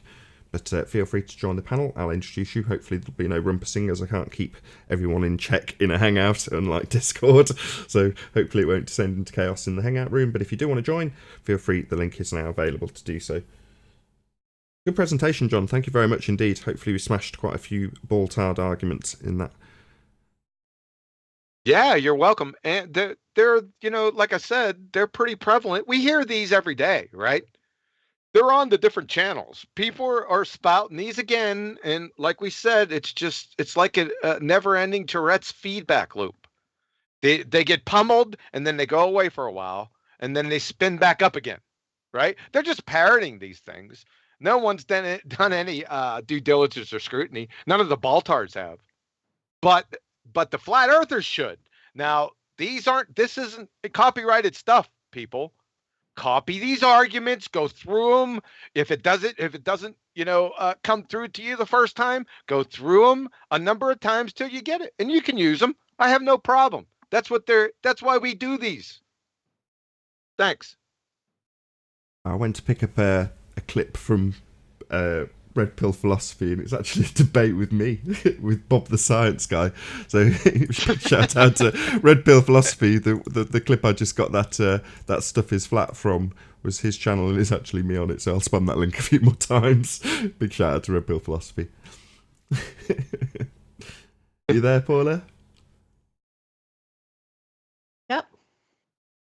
So that was a lot of fun. I enjoyed smashing some of the old globe-tarred arguments. As you've gone through your progression in Flat Earth, would you say that there's been any revelations, arguments like I described with the North and South Hemisphere rotation argument that sort of kept you thinking until recently, or has it always been reasonably clear for you? There's always questions that come up now and then. It's like, okay, I have to think about it a little bit, but then it's usually pretty obvious at the end, you know, that either it's a fallacy or it's a non-understanding of how optics works or failure to observe accurately or whatever it is. It almost always, you know, is pretty clear in a short time afterwards. So I can't think of anything off the top of my head in particular. Star trails don't bother me. Luminaries movements don't bother me. It's another, you know, as you guys have pointed out, an apples to oranges comparison, because you can't judge the shape of the floor by the ceiling. But all the same things that you guys, you know, this whole presentation have been, there's been nothing new, I don't think, really in 4 years that I can think of. I mean, they will try to have little side issues like the Coriolis came up later, I think. I don't think that was an original, objection that the ball earthers would try to use. But I really can't think of anything major that has been a surprise. I wouldn't call anything a surprise, really. Just excuses. Fair enough. We'll just see if we've got Betty back. If not, we've got Kosho in the Hangout, so we'll see if we can get some opinions from him. Are you there with us, Betty?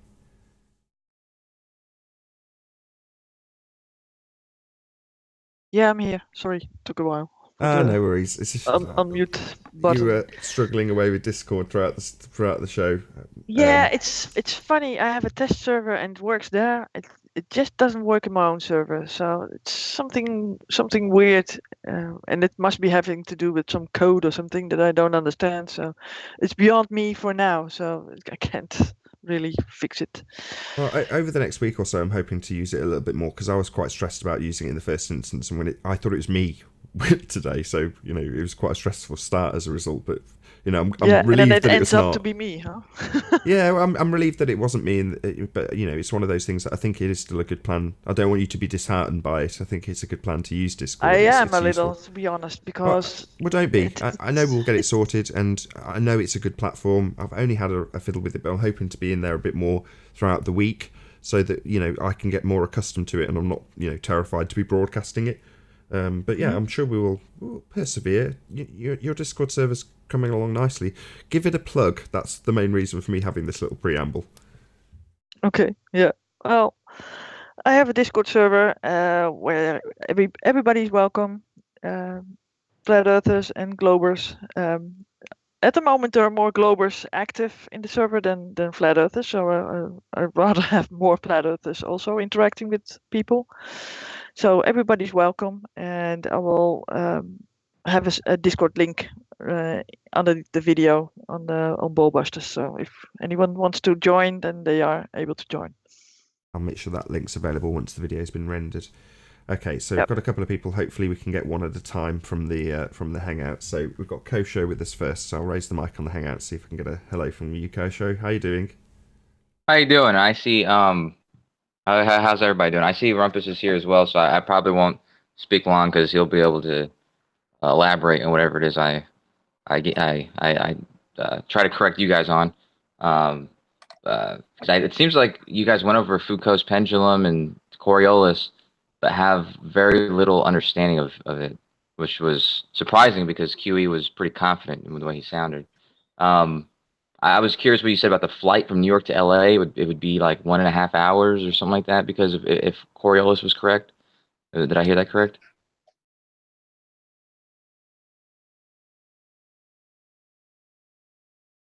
What's your Hello? question? What's your question? QE, yeah, you said something from New York to LA. You could see a Dodgers game. It would take you an hour and a half to get there if Foucault was correct. It's from Charlotte, North Carolina to Los Angeles. Okay. Yeah, I'm not sure where you got that calculation from, or if you understood that simple Coriolis math. That's where I got the doesn't work the calculation same from. way. Yeah, I'm it's sorry? simple math. Okay. Distance equals rate times time. That's where I got it from. Okay, fair enough. Yeah. So I'm sure you understand that Foucault's pendulum and Coriolis works only on ballistics. It doesn't work the same way when you have It works power only on flight or something like ballistics. that. Well, I'm a subject matter expert in that area. I'm an expert infantryman, and you're a clown, right? Okay, so the claim is that it only works on ballistics. So I don't know if we want to go around the panel and actually address that. Happy to start if no one else, maybe Paula. What is he saying? Wait a second. Is he saying that the Coriolis effect only works on ballistics? I'll just get some clarity from him. I'm pretty sure that's what you're saying, right, Kosho? No. That's not exactly what I'm saying. I'm saying that it doesn't work the same way if it's not a ballistic. On a ballistic, that'd be the only effect you'd see. Whereas on something like a plane, which would still be slightly affected by Coriolis, it wouldn't be something that you would expect to see because it's so much more influenced by everything else the plane is doing. Wrong. So you're saying that ballistics show a severe effect, whereas you'd only see a small effect on a plane. That's his claim. So for some reason we have differing amounts that the Earth turns underneath in these two reference frames. No, if the Earth rotates underneath a bullet, then the Earth rotates underneath a plane at the same rate. Sure. Yes, but a plane corrects itself. The plane has a course sorry. which heads It on. doesn't Can we just round this out with Kosher, then we'll come to you, Rumpus, no worries. So Sure, like I said, I can't be here long, that's why I said I would do it. But yeah, exactly. So what you're saying is that Coriolis is the Earth rotating beneath the bullet or the airplane or the helicopter, but that's not what Coriolis is. It's the changing of reference frames. So it's really changing the speed. So if the Earth is spinning beneath you at one speed and you're changing to a position where the Earth is spinning beneath you at a different speed, that's what would cause a Coriolis, not just the fact that it's rotating beneath you. So, according to Kosho, the Earth rotating beneath us, that would be two reference frames, regardless of his attempt to make it seem more complicated than it is. If the Earth rotates underneath a bullet, then the Earth rotates underneath a plane. Now, if you're alleging that they would have differing rotation rates, then yeah, we'd have planes fighting 1,000-mile-an-hour spin at the equator if the Earth rotates underneath. But it doesn't, and we don't see that effect. Not to a minor effect, not to any effect, not ever. It doesn't happen. This is the last thing I can say before I have to go, but yeah, so the difference obviously between a plane and a bullet is a bullet is only influenced by the power you gave it when you shot it. After that, it's on its own, and it's no longer experiencing or being able to control its flight. Whereas a plane is constantly being controlled by the flyer, whether it's a bird, a plane, anything with a powered flight. You can make corrections for every little thing that's going on, and so you're not going to experience that's irrelevant. flight. That's irrelevant. Yeah. That has well, nothing it's to not, do with it's the not, argument. We're I don't going know, straight flight. I don't know if I'd say it's irrelevant. I think it actually backs up our argument. So yes, if you can experience the Earth rotating underneath a bullet with a very limited hang time, then you'd see the Earth rotating underneath a plane with a massively extended hang time. The effect would be compounded. You would see it more. So, yeah, that doesn't really serve any purpose in terms of demonstrating this second reference frame that we never ever experience by saying that, we only experience it with a very short hang time. Well, that makes no sense. Absolutely none whatsoever. So, yeah, that's counterintuitive because the bullet is moving very fast and isn't in the air very long at all. So the Earth has to be spinning at some unimaginable speed in order for it to have any effect on that bullet because of the short time it's in the air. That's counterintuitive at best. Well, hopefully we've covered Kosho's question. He said he hadn't got very much time. We've also got the Rumpus in. How you doing, Rumpus? I'm all right. How you can don't we help? understand the Coriolis effect. You don't understand. I mean, the idea that QE thinks that you would be able to track on a rotating Earth, that you would get closer, not a shorter flight time, just something equally far away, going east and west, suggests he's never been on a train and hasn't noticed that when you're in a train, you pour yourself a cup of coffee or something. Oh, come on. Get with your argument and stop with the backhanded crayon munching slights. What's your evidence?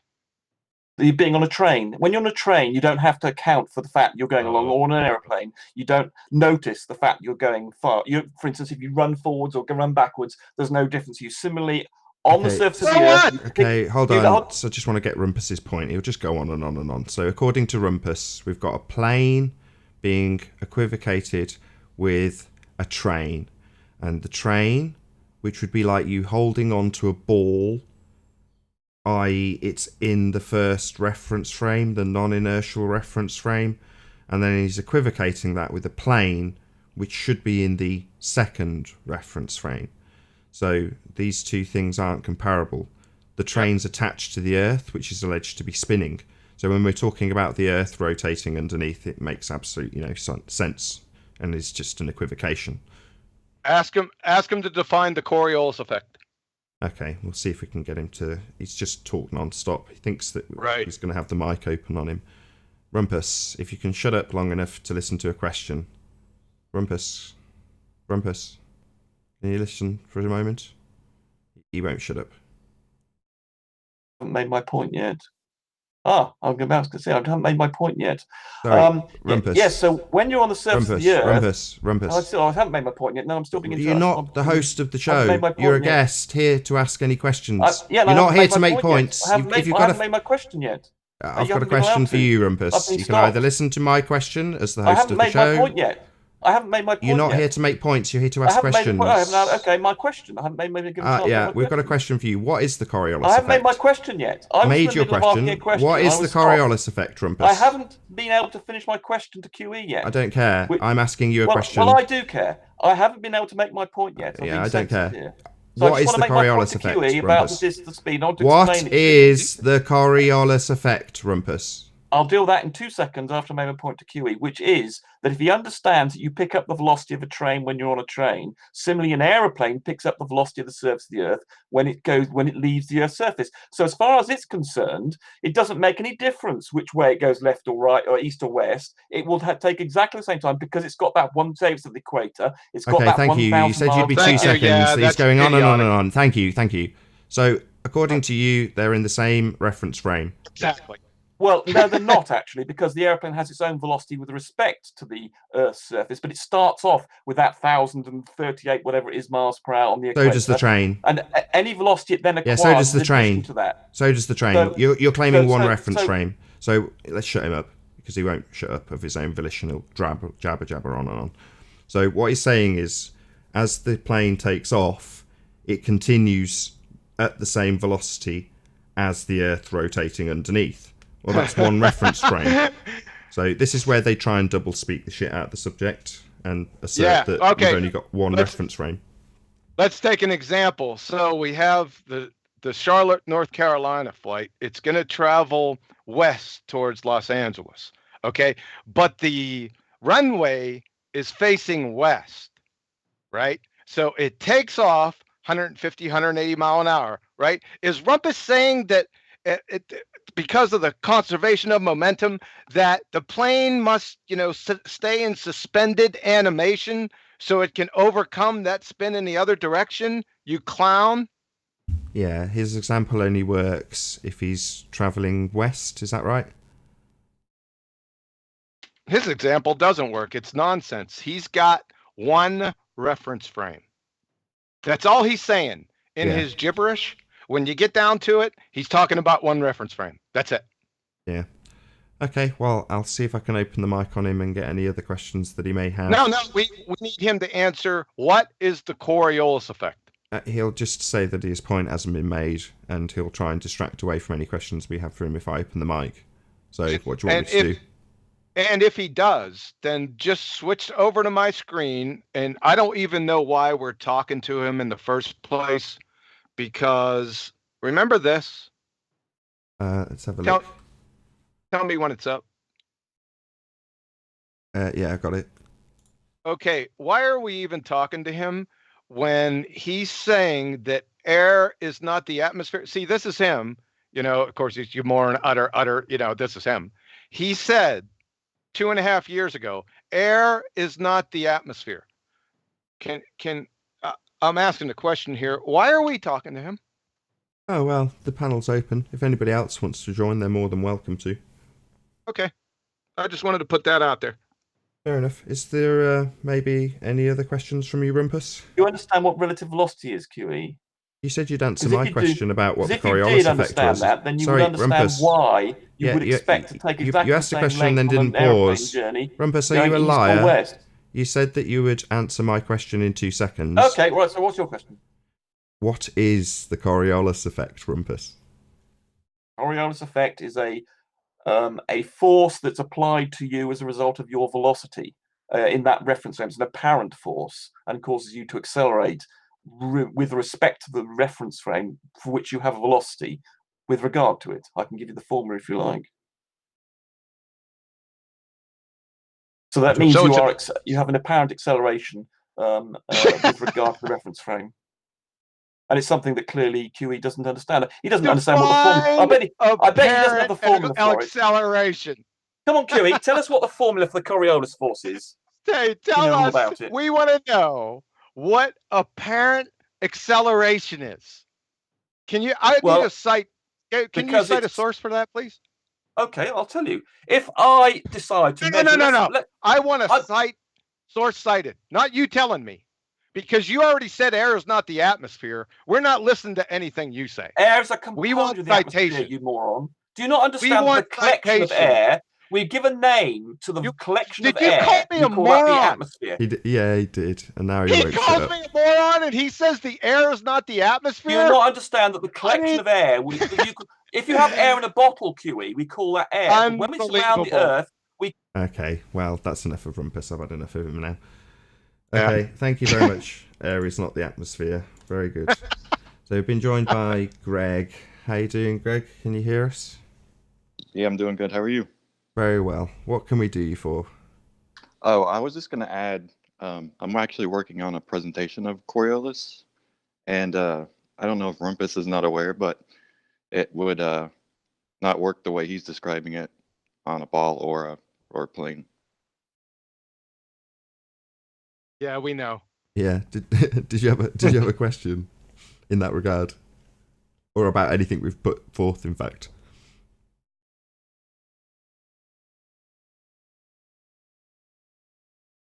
Hello? Yeah. Oh, I'm good. I'm good. Thank you. Sorry, just wanted to mention that. Hey, let's go ahead and define the Coriolis effect. Let's go ahead and take it from physics about. Are you sharing my screen? Is my screen up? It is.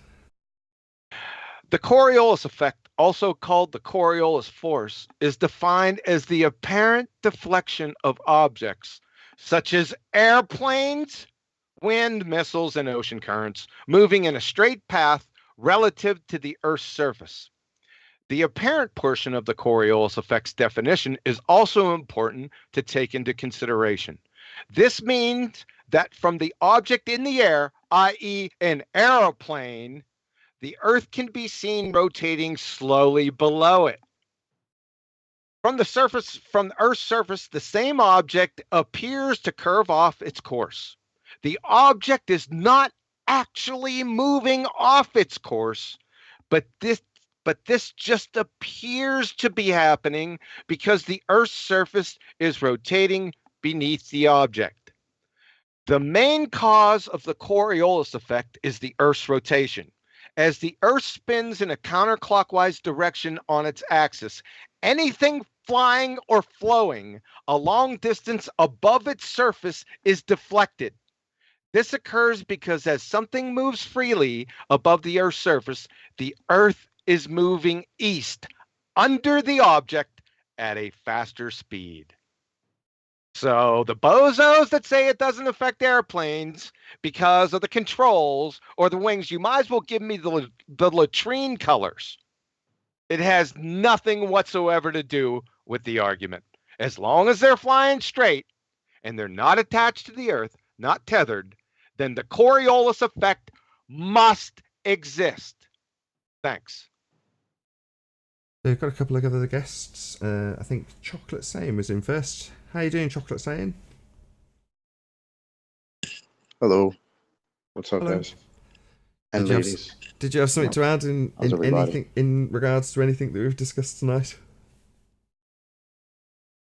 No, I mean, you know where I stand. I just laughed at all this globe nonsense. So yeah. No, fair I enough. mean- We'll probably have a chat with you in the after show, but we've also got another guest. So, Cock of something or other. How you doing? Hey, what's going on? It's me, Kosho, again. I just, hello again. Feel free to ask I anything jumped again. on a different account because I think No worries. someone booted me. It was weird. Go ahead, Kosho. No, yeah, again, I was reading what QE just was read in his description about the definition of Foucault, or sorry, of Coriolis, and he put in parentheses airplanes also. I'm not sure if that was actually the definition or not. No, but I didn't put it. I didn't put it in there. It's part of the definition. It's part of the citation. If you'd understand, if you graduated high school, brackets mean that I've added something to emphasize. Parentheses, like the ones that are. Go ahead and pull up the screen.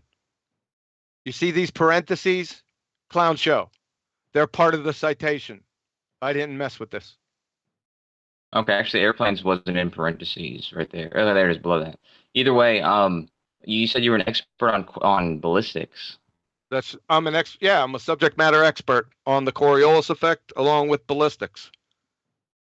There is no Coriolis. Well, if that's let me true, just I say find this. it There hard to is believe no that you don't Coriolis understand. effect. Hold on, just one at a time. Ask your question, Yeah. Kosho. Go ahead.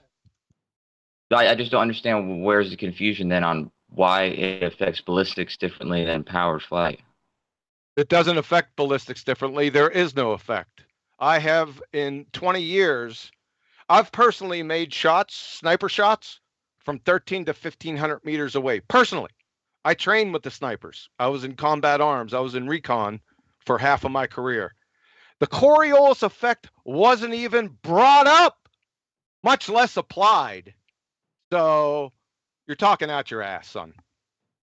You happen to know, because you said you're an expert, what the error would be on a shot that distance? There is no error because there is no Coriolis effect. Yeah, I don't think this has been made clear. So, the Earth does not rotate underneath anything, ever. It never happens. Various different gadgets, like gyroscopes and pendulums, are asserted to demonstrate that the Earth rotates underneath, and occasionally a high priest of wizardry, like Neil deGrasse Tyson, will say that a field goal has been made because the Earth rotated underneath. So it's definitely the case that it's an assertion that the Earth rotates underneath. It just doesn't. We haven't heard much from you, Betty. Yeah, I've been silent. Yeah, well, I have nothing too much to say about this.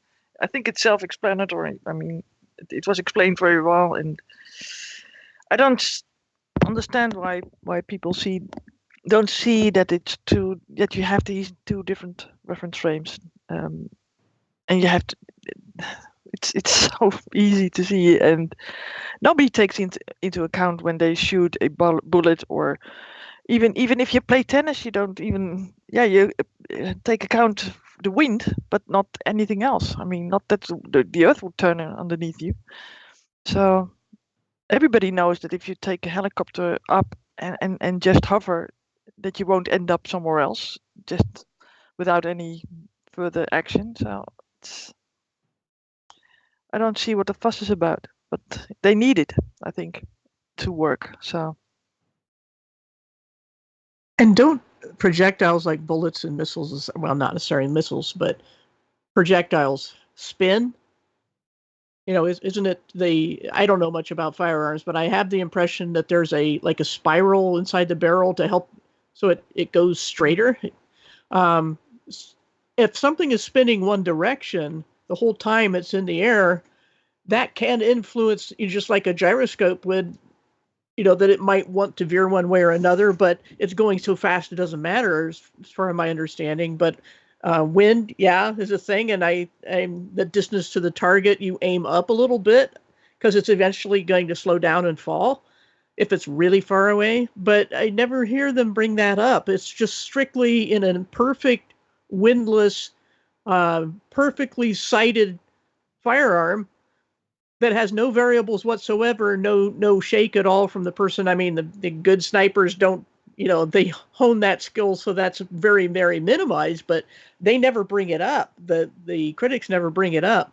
They're just thinking of it the way they think of curvature calculators. It's orthographic. It's idealized. And so they think the only factor they have to enter is their alleged Earth spin, and that somehow people have to account for that when all they're accounting for, if anything, is wind and distance, as far as I understand. Surprised we've not got any other subjects that we've covered. I mean, we've covered the not actual size of the CERN and the Earth curve calculator and all sorts of other stuff. So we have had a new guest join, and we'll see if we've got any related questions from our new guest, and then if not, we'll push this into the after show. So I have a related question. Glat, how you doing? Can you hear us, Glat? Hi there. Can you hear me? We can. What was your question? Okay, super. My question is simple. I'm a simpleton, and this is my first time being on any kind of show like this, but I've been watching for a long time. You guys are great. My question is for Rumpus, Kosho, these kinds of folks. How is it that you still belligerently want to go against the grain? Because obviously it's observably flat. Like at the very least, that's what we know is, there's no rotation, there's no R value. Like we can't distance to the sun. That shit's laughable. All that stuff's funny to me. So how is it that Rumpus and Kosho and folks like that, they seem like they're kind of, smart-ish, right? A little bit smart. How is it, like for instance, my stepbrother, smartest dude I know, still thinks it's a ball, just can't get over it. And I can't seem to prove it to him. And we argue violently about it. So anyway, I guess my question is, what's your elevator speech for the globe, Rumpus or Kosho? You guys, what's going on? What's wrong with your mind? Probably a question that will get answered in the after show. Is there anything you guys want to add? Maybe I'll just say one word to answer that. Brainwashing. Anything you guys want to add? If not, we'll round out the live show, and this will get discussed in the after show.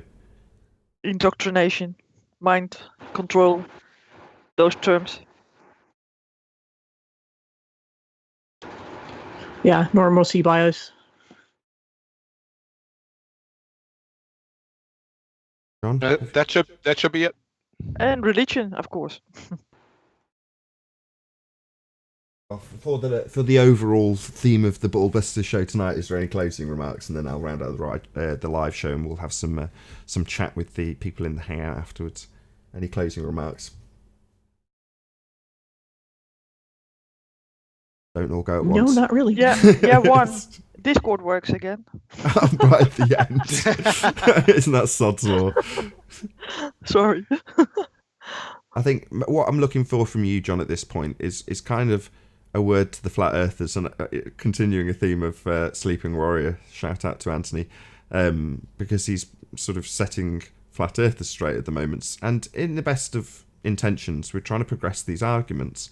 So at the beginning of this show, you kind of said, well, I'm going to be on the case of the pretender clowns, if you like, that we have in the flat earth. I'm hoping you'll echo that, and then I'll round out the live show. Yeah, it's just like I was saying. People ask, why isn't the flat earth moving forward in giant steps? Well, the reason why is flat earthers, and it's some of the pretender clown flat earthers. I don't mean to hurt your feelings, but there's a big difference between, being a flat earther and supporting others and, doing your homework. But it doesn't appear these people are out here that haven't done their homework, and they want to get into it with these ballers, even though the ballers' arguments are retarded. They still can't deal with the arguments that we had already dealt with back in 2015. So for every step we take forward, we have to take 20 steps back, because you just train wrecked us, because they don't realize that they're representing us, right? So, it's not about me. It's not about Nathan. It's not about any person, right? It's about the truth, the nature of our reality, right? So take it seriously. We still want to hear you. You could join. I don't care. I'm not trying to censor you. Just don't go on and make a horse's ass out of yourself with a baller if you don't know what you're doing, because I'm going to find you. I am. I'm going to find you and make an example out of you. Okay, if you want to play that game. I'm tired of it. I've been saying it for about 3 months now. You guys still haven't got it.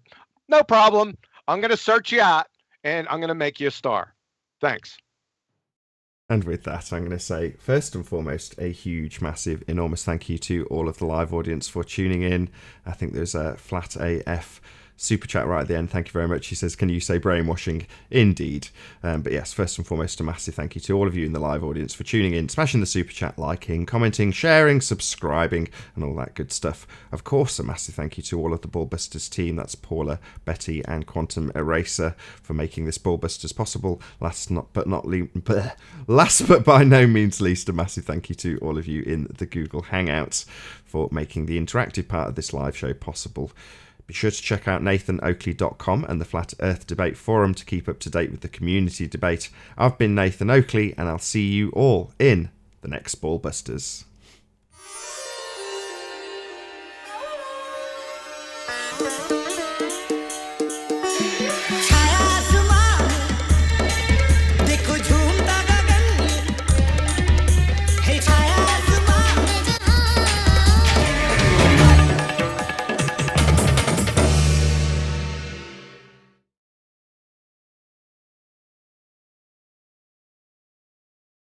Good show. I loved it when Rumpus came in. I couldn't pull up air is not the atmosphere fast enough. It's not the atmosphere. Right, shall I let Chaos issue with the hangout then? Shall I just permanently open the mic and see how we get on? We also have people, by the way, in Discord now, so that are listening in. Oh, okay. Like Paul I can let total chaos ensue and open the mic on all of it if you want me to. Hey, I got to take a break for a couple minutes. You guys can handle this? I think we'll be okay. I think we'll be good. You're doing great, though. Hello. Squall lines. So Nathan, it's AJ, mate. Can I just say to Paula, hello, Paula. I've never spoken to you, and I think you're great, love. Yeah, hi. Okay. We chat all the time, but that's about it. I think you're brilliant, Paula. Okay. I've got the Discord up now, Betty, so I've opened the mic on it. If you want to unmute people, you're welcome to there. Yeah, I've done that. I think that Paul is in there and a guy named Newfort Raptor.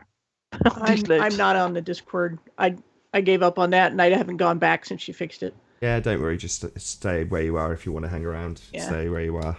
So I don't know if we'll get a Alrighty. hello from the people in It will Discord. be next time. Can someone in Discord say a quick hello? Hello. Well, that all works well. Brilliant. Everything's working swimmingly. Amazingly. I've got to admit, right, at this point, I'm feeling quite smug because we've currently got me on my mic, Discord, Google Plus, and Skype, all communicating with each other. Everyone can hear everyone. You are and a technical engineer. You're at the finest, Nathan. You're doing great. I'm pretty proud of that. I'm pretty proud of that. There's no feedback. Nathan. Awesome. Everyone can hear each other. I do hear something like somebody's listening to something in the background. It's you. Wait, so that's Paul on Discord right now? Yeah. Paul, that's Yep, you, right? that's Paul. Oh, that's cool. I can hear you pretty good. Neat, Awesome. huh? Yeah, I was trying to come in the Hangout, but for some reason it wouldn't let me. I was I'm in on my there phone, so- earlier. Oh, I'm sorry, man. Go ahead. Oh no, that was it. I was trying to do the Hangout on my phone, but it wasn't working for some reason. So Yeah, I was in the Discord earlier, but I don't think anybody saw me. I don't think it was working at the time. somebody's was a talking simple about in the setting that I background. had Somebody's wrong. sizzling a hamburger or something. I don't know what's going on. I Hey, hear Erin. somebody talking about a burger. How you doing? Can you hear us? Is that Joey? I'm sure Joey Roche has got Erin as his other screen name. Can I just say something, guys? Rush can AJ. At the end of the day, there's only two things, isn't there? Evolution or creation. Well, right. There was a Globebusters on that. It was the Yeah, last I mean, one. at the end of the day, in this world that we live in, it's either creation and God, or evolution, Darwin, and all that nonsense. Sure. Yeah, that's how it goes. You know, Right. so there's nothing else to pick from, is there? There's only two Oh, sides. right. Yeah, yeah. They're just the You know two what I mean? options. You know, if you're gonna give, But there's nothing but else. aren't there the people that do? I mean, I'm sure there are people out there that do believe that evolution is a thing and that God might have been responsible for it. Oh, So wouldn't sure. that kind I of know. be like a third Yeah, you could kind say of Yeah. option? I Like know diehard Christians that believe evolution and planets and space and stars and stuff. Like, there's, you know what I'm saying? Like, they're like, well, Jesus, and I'm like, yeah. How about the rest of everything, space and all that? And they're like, well, I mean, it makes sense to me. And I'm like, this is where we stop talking. You know. Yeah, Right. you Well, could there's a say problem. like, okay, you've got God and creation, and you've got the Big Bang. Okay, you could say, well, the Big Bang's got to come from somewhere. Well, maybe God made the Big Bang, which he, you know, if it happened, most probably God made it anyway. But I mean, you can't have a There's a Big problem. Bang. You can't have a Big Bang from nothing. They're trying to say all these elements, gases, and everything caused the Big Bang. So who created the elements and the gases in the first place? Right. Here's what I'll say, and I'll leave it here. I don't want to mud up the chat, but what I'll say is, reality is programming that was programmed by a programmer. But what you've got when you get down to sciences and gases and this elements and this, that, and the other, these elements and gases have got to be created. Yeah, something made it. Something made the whole thing. Something can just manifest without something creating it. Well, I like that. I like that you use the word manifest. Look up the word manifest and see where that came from. Can something from nothing manifest? So has that manifestation, does that manifestation need a creator? So well, I think so. Really deep down the rabbit hole of where your mind can go. You know, understand what I'm talking about? It's absolutely. Creation, evolution, Big Bang, where did the gases, elements, who made these gases and elements, is the creator of them, and who created the creator? So you're going back and back, and you're going further back, like we're going further back and down to understand what the now is. For sure. It's a feedback loop. You're who created the creator. You just go on and on with that. Well, that is the big Easter egg. Or, you know, you could say, you know, Okay, The creator God, didn't have a creator. the one they always come back with. Okay, if there's a God, who created God? The God didn't That have is a the creator. question. It's an infinite regress fallacy. We already dealt with all this nonsense before. Right, Go for watch sure, the Big for Bang sure, John. presentation, Not- the evolution non- presentation. John, Next John, week, it's we're going to not solve the nonsense. whole problem. Come on. We're going to run It's the not creator John, versus John. atheism again. So all your questions will be answered. Thanks. Yeah, but at the end of the day, it's not nonsense, John, because at the end of the day, we've only got two things. It's creation or evolution. Big Bang or God created it. So who created God and who created the Big Bang? Right, but we don't really have a way to answer that. There's no way for us to know that. Exactly, but we... there is a way to know it. To answer what? The answer what They're can't you saying that there's answer? an answer. That question. Hang on, What I'm just question? saying, we were told the answer 2,000 years ago. Right now, whether you believe it or not, I'm not going to What's the push it on you, and question? I'm not Stop gonna say it's right, rambling. well, it is right to me, but it's up to you to believe whatever. Stop rambling and ask the question. What question can't be answered? Well, you tell me what answer can't be answered then, John. Oh, God. I think I messed up. I think that was me. What I'm saying is... It wasn't me, John, so don't be putting it on me, John. No, don't do that. Don't do that. Don't get mad at him. What I'm saying is you can't... I don't feel like we can answer that question. Who created the creator? So, but that leads back to, if you believe in a creator, then we have to go from there. No, that question don't have to be answered because it's nonsensical. Listen to what I'm saying. Calm down. I already said it's an infinite regress fallacy, so that argument is void. Infinite regress fallacy. Where'd you get that from? Did you read that out of a book? No. Look up the word regress. He's correct. That's correct. Yeah, okay. So what are we regressing in? Because it's circular logic. Our bodies will regress. They will regress back to the dust and the earth. We will die. But what does our mind regress? Our consciousness regress? Right. I'm not sure what. Sorry, AJ. Do you deny the I'm infinite? asking a question. You Sorry, seem to just know one all the quick question, answers. AJ. Sorry to interrupt. So you say, do you deny the infinite regress fallacy then? As in, go on, you tell me the infinite regress fallacy. You tell me. Is this to do with flesh or is this to do with the mind? No, it's the one that you proffered. Or is it? Go ahead, Nathan. Tell him how he proffered it. I don't know if he'll shut up. AJM, he was talking about the. Is this to do with your flesh? Listen, infinite regress, real quick, guys. Infinite regress means a sequence. These words you come He's out just with. rambling. He needs to stop and shut up. Listen, really quickly here, because you're asking the question, bro. So listen, infinite regress is a sequence of reasoning or justification which can never come to an end. That's it. Right. That's what he's talking about. Never come to an end. Right. So, does your flesh come to an end? Yeah, but that's not at all. No, just say yes or no. Does your of course. flesh come to an end? I'll answer your question. I'll play your game. Right. Yeah. Okay. My flesh comes to an end. That question. I'll go to the next question. Your flesh goes to the end. Right. What happens to your consciousness? I think, you don't know, do my you? personal opinion, You don't know. You can neither create nor destroy energy or matter, so it goes into a different kind of thing. That's not the question. Listen to what I'm saying to you.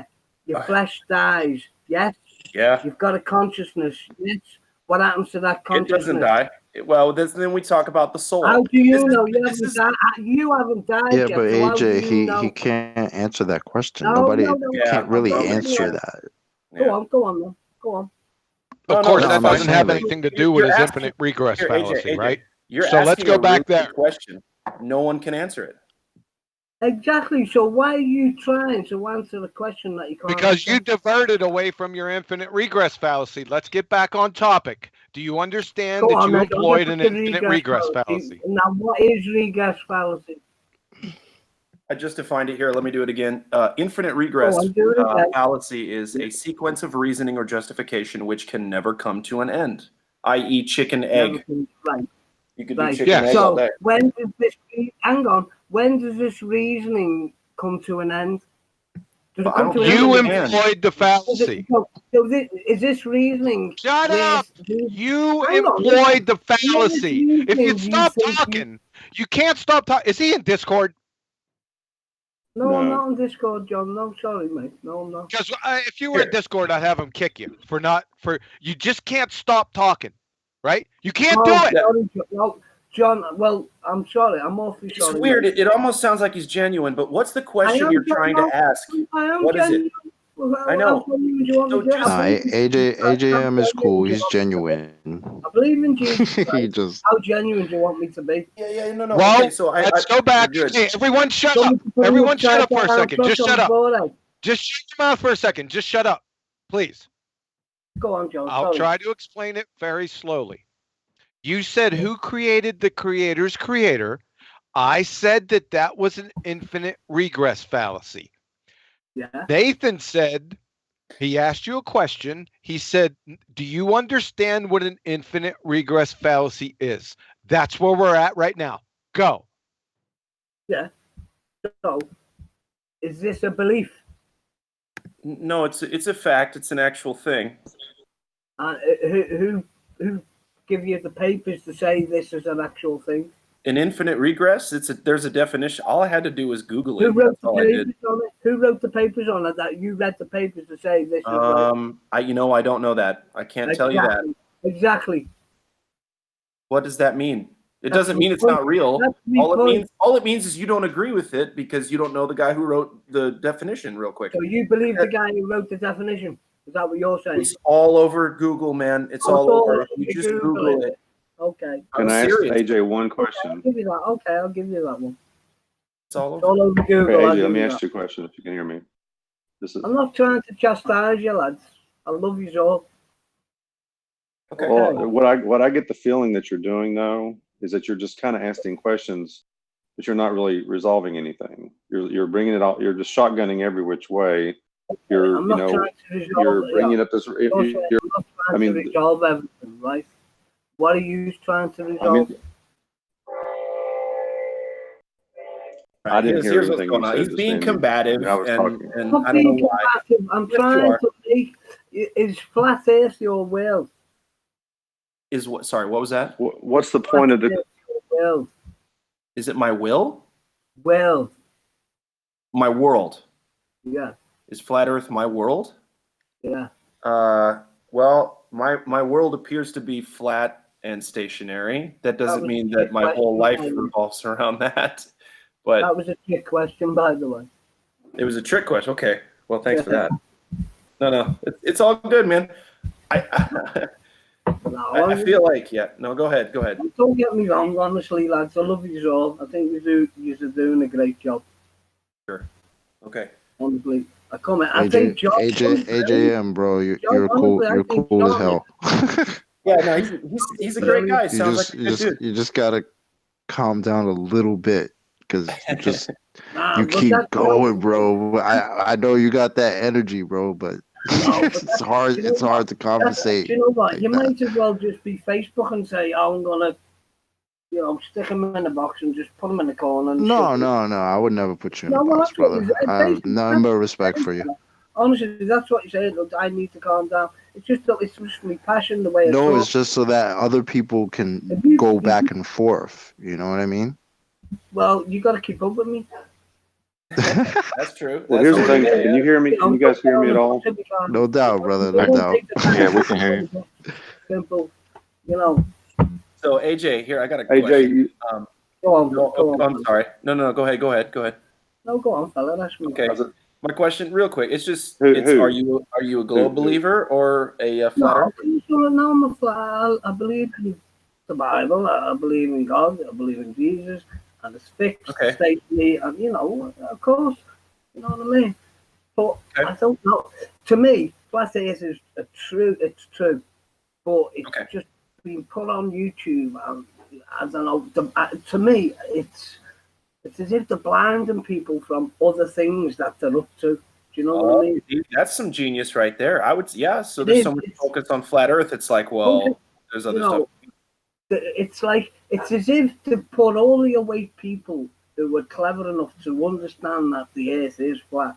Yeah. Put them all out of the way on YouTube to keep them away from other shit that's going on. That is smart. I agree with that. It's crafty, you know. You put everybody in pocket. You got like people who are doing vaccines, like you got Plague Truth doing the Jew weapons. You got a few other channels doing about the Vatican. Yeah. You got, you know, it's to keep everybody in boxes, sort of thing. And I've noticed in chats, in many chats, I've seen various stock accounts pop up, and I'm like, wow, what's going on? You know. No, that's true. I totally agree. I think that This is the only channel that I'll come on live. I've been on the odd one or two, but Nathan's the only one that I'll come on live, and it's not very often. yeah, me too. I've never done this, and I agree. I feel like it's a programming where it's like, oh, well, we're just going to trickle truth in. We're just going to let them take sips of truth, so that they get so interested in these little bits of truth that they're not going to see the bigger picture. So they're just going to be distracted enough to where we can do whatever we want. Infowars on steroids, There you go. Yeah. It's they've compartmentalized every subject and agenda. It's I don't know. I don't know, fella. It's just I do know, but I don't know. Yeah. Yep. Gotcha. I can see what's going on, and I can see that's astute, and I think a lot of people do. A little bit higher than the fence that other people think.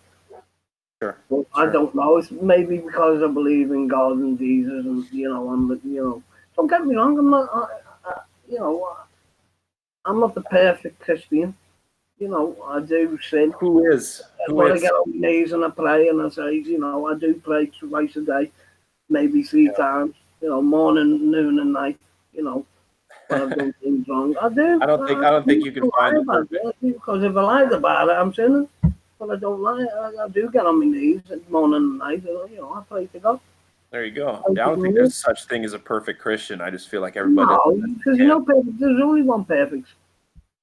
Well, there's no Christians. There's only one perfect man. That was Christ. Christians came after Christ. Simple. It's not rocket science. Right on. This Christian, it's Christians. They were true Christians in the first century. 70 AD and after. They were, and then it just got infiltrated by the Jesuits.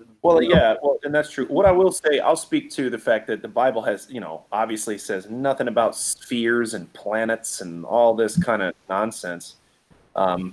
At the very least, it says waters above, waters below. It talks about firmament. You know what I mean? Like, if we put 2 and 2 together, if you suspend your disbelief in the globe for just 5 seconds, like truly do it, you'll come up with some really amazing revelations. What I can't understand is the likes of Rumpus. How can he get it?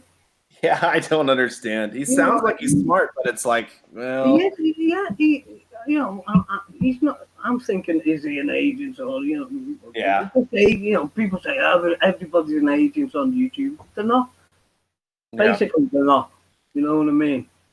I think what it is that some people don't want to get it. Some of these guys, they're smart enough to look at this evidence and to know that what they're saying is full of shit, but they don't want to. Yeah, that's their life, that's their truth, that's what and because flat earth to most people is just so stupid, you can't even fathom it. And if you do, you get scared and you don't know what to do, so it makes you fight harder, which is why we have people out there who are calling themselves things like that. It's one thing, or it's like when a scared dog gets backed into the corner. You know what I mean? Like, exactly. What's it going to do? Yeah. It's going to come at you. Yep.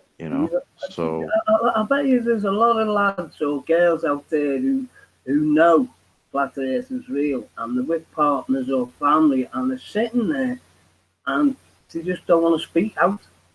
You know what I mean? I bet you there's thousands, even not millions of people. I've met people like that, and I've met in the households, and they don't want to speak out about it, and in case of getting mocked or, I reckon that's going on now, defo. Yeah, and it sounds I've met patronizing. people. No, go ahead. No, I just want to say I've met people like that, and I mean outside of YouTube, people, the Globers like to say, "Oh, you're just, little people on YouTube. You're not doing anything." Well, I've met people outside of YouTube that know full well what's going on, and some of them have already come to terms with, it's from what I've seen, it's flat. You can't really argue about it. Well, But, I think there's and it depends on what kind of price you're willing to pay. Like for me, I mean, I do have some tension in the family that's been created over this, and so it's like you pick your battles. What battles are worth fighting and which ones are not. And is the relationship more important than standing dogmatically on the hill that you're willing to worth dying on? So I think there's more to the story than just blanketing across the board. We all believe this lie for me at least 5 decades. Yeah. So you can't. So then, what do you do at that point? Do assume, you just lie to yourself? Like just What are you tell talking about, yourself, okay. Yeah, I mean, just speaking generally, not at you, but so what would you do with yourself? I mean, when you say what's more important, a relationship, well, what if you're in a relationship and flat Earth is something that to you starts to become a reality, and whoever you're with can't deal with that, even if you might. My roommate. Question. That's what I'm saying. If I could for just a second. I'm sorry. Go ahead.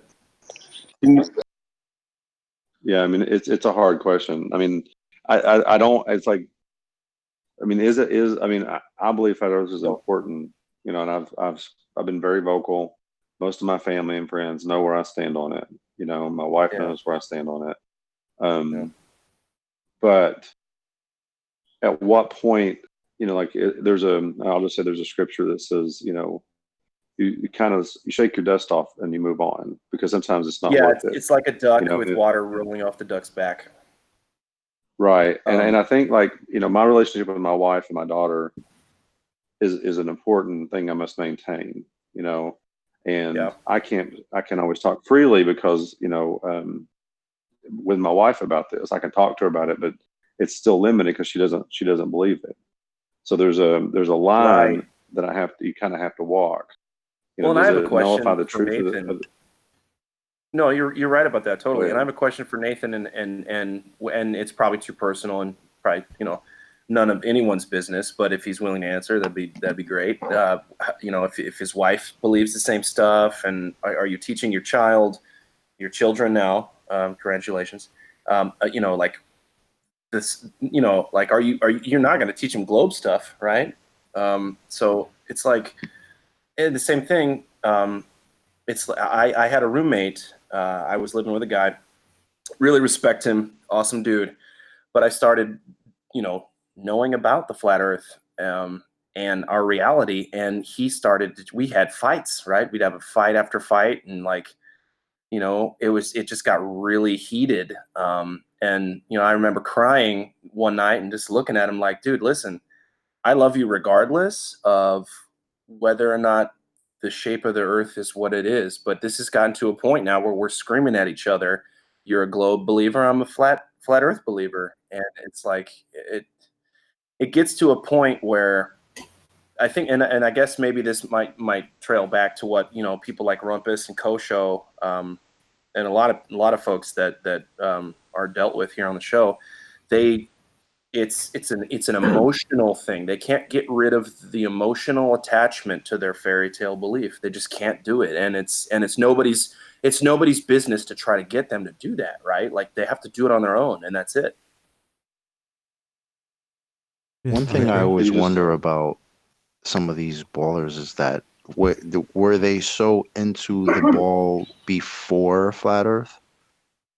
Oh, right. Like, did flat Earth just turn on some kind of Right. Like you saw how you saw flat Earth was actually a thing, and then all of a sudden you said, no, it can't be. And then, all the globe proofs to you started to make more sense. I mean, Sure. and I'm sure a lot of people were, because I was into the solar system and all of that, all the heliocentric stuff, before, even though it always bothered me, certain things always gave me pause, like, gravity and water sticking to a ball, all of that to me was Right, but you were like, always you crazy. never took it like to the next level where you were like, well, I need to research this. You just kind of just let it go, right? You just let it happen.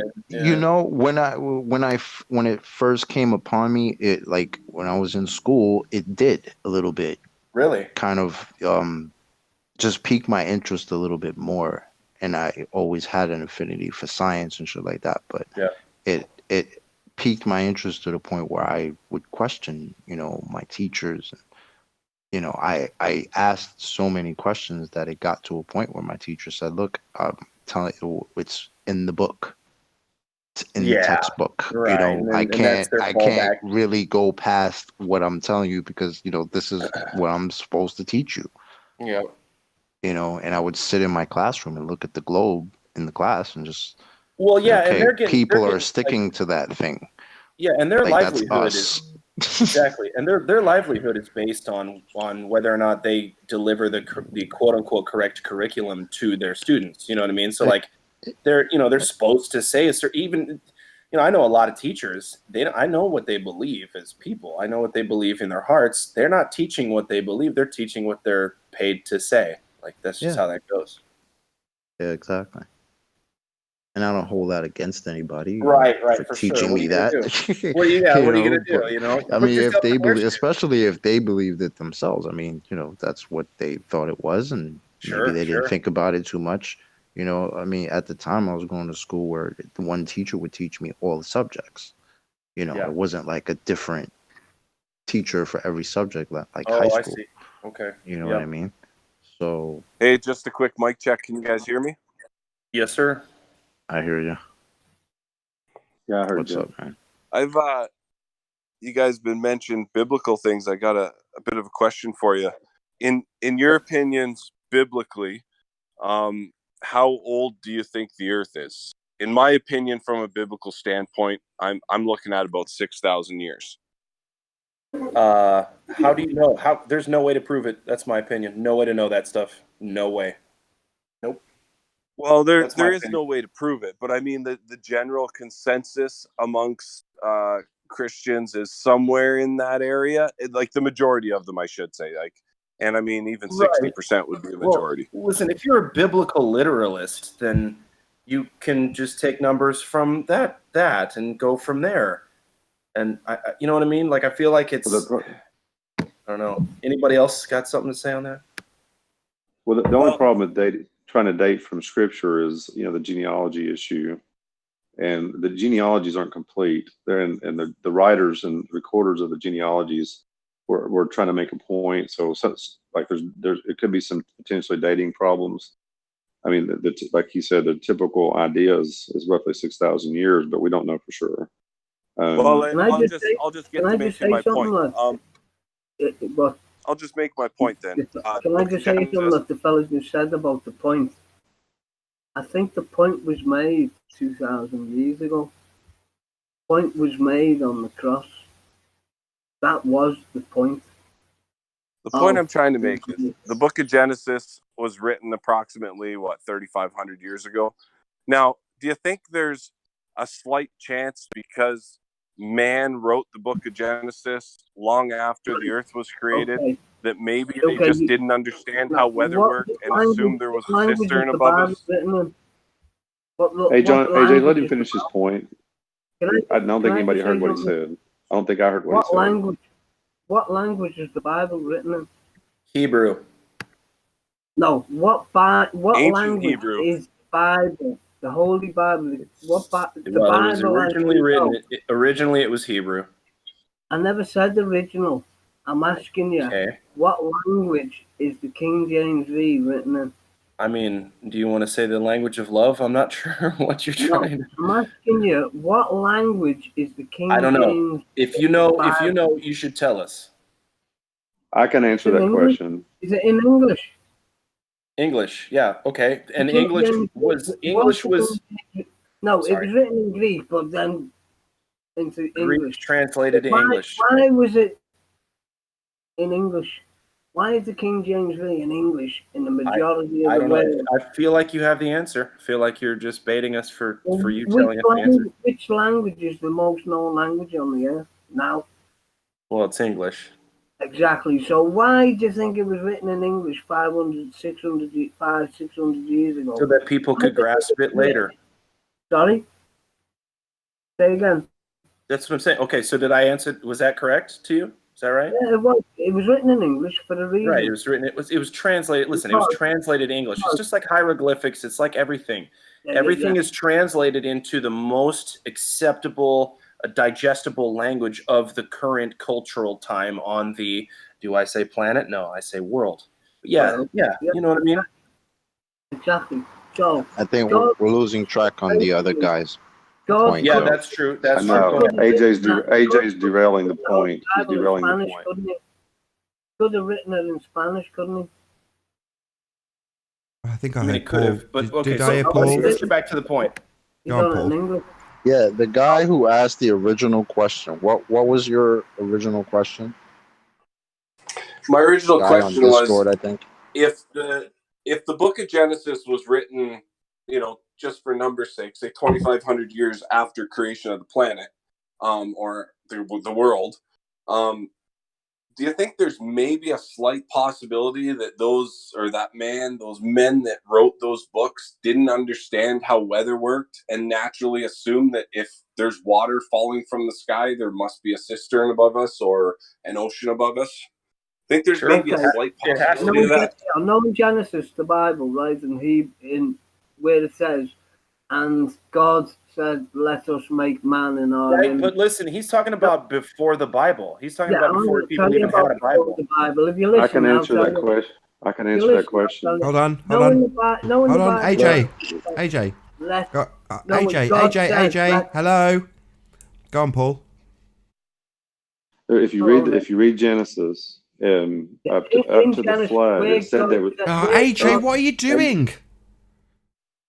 Go on, Paul. I'm sorry. If you just simply read the text, and this gets back to, I've said this I don't know how many times on this show. If you read the Bible itself, it actually says between Genesis 1 and Genesis 6, there was, for the love of was God, no rain on the earth. AJ. Oh my goodness! What you're doing is constantly clipping him out, so we can't bloody hear anything he says because you want to interject. Sorry, go on. Can I finish, or is I going to get interrupted again? Go ahead, Paul. Okay. Hopefully not. If you read the biblical record between Genesis 1 of the creation account and Genesis 6, it said there was no rain on the earth. It didn't rain. It was just a dew that watered the earth. And then it says in Genesis 6 specifically that the gates of heaven were open and rain fell. So what you're saying would make sense if the cycles of the water has always been this way. But it would seem that from Genesis 1 to Genesis 6 that was not the case. The cycles we have were different back then. Did that answer your question?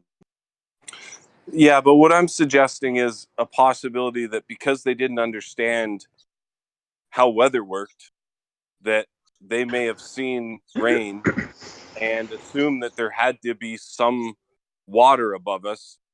And because it wasn't falling down and flooding us 24/7, there must be some sort of containment to keep that water above us. Sure. My question is this: wait a minute, AJ. We're talking. AJ, let me him talk right now, AJ.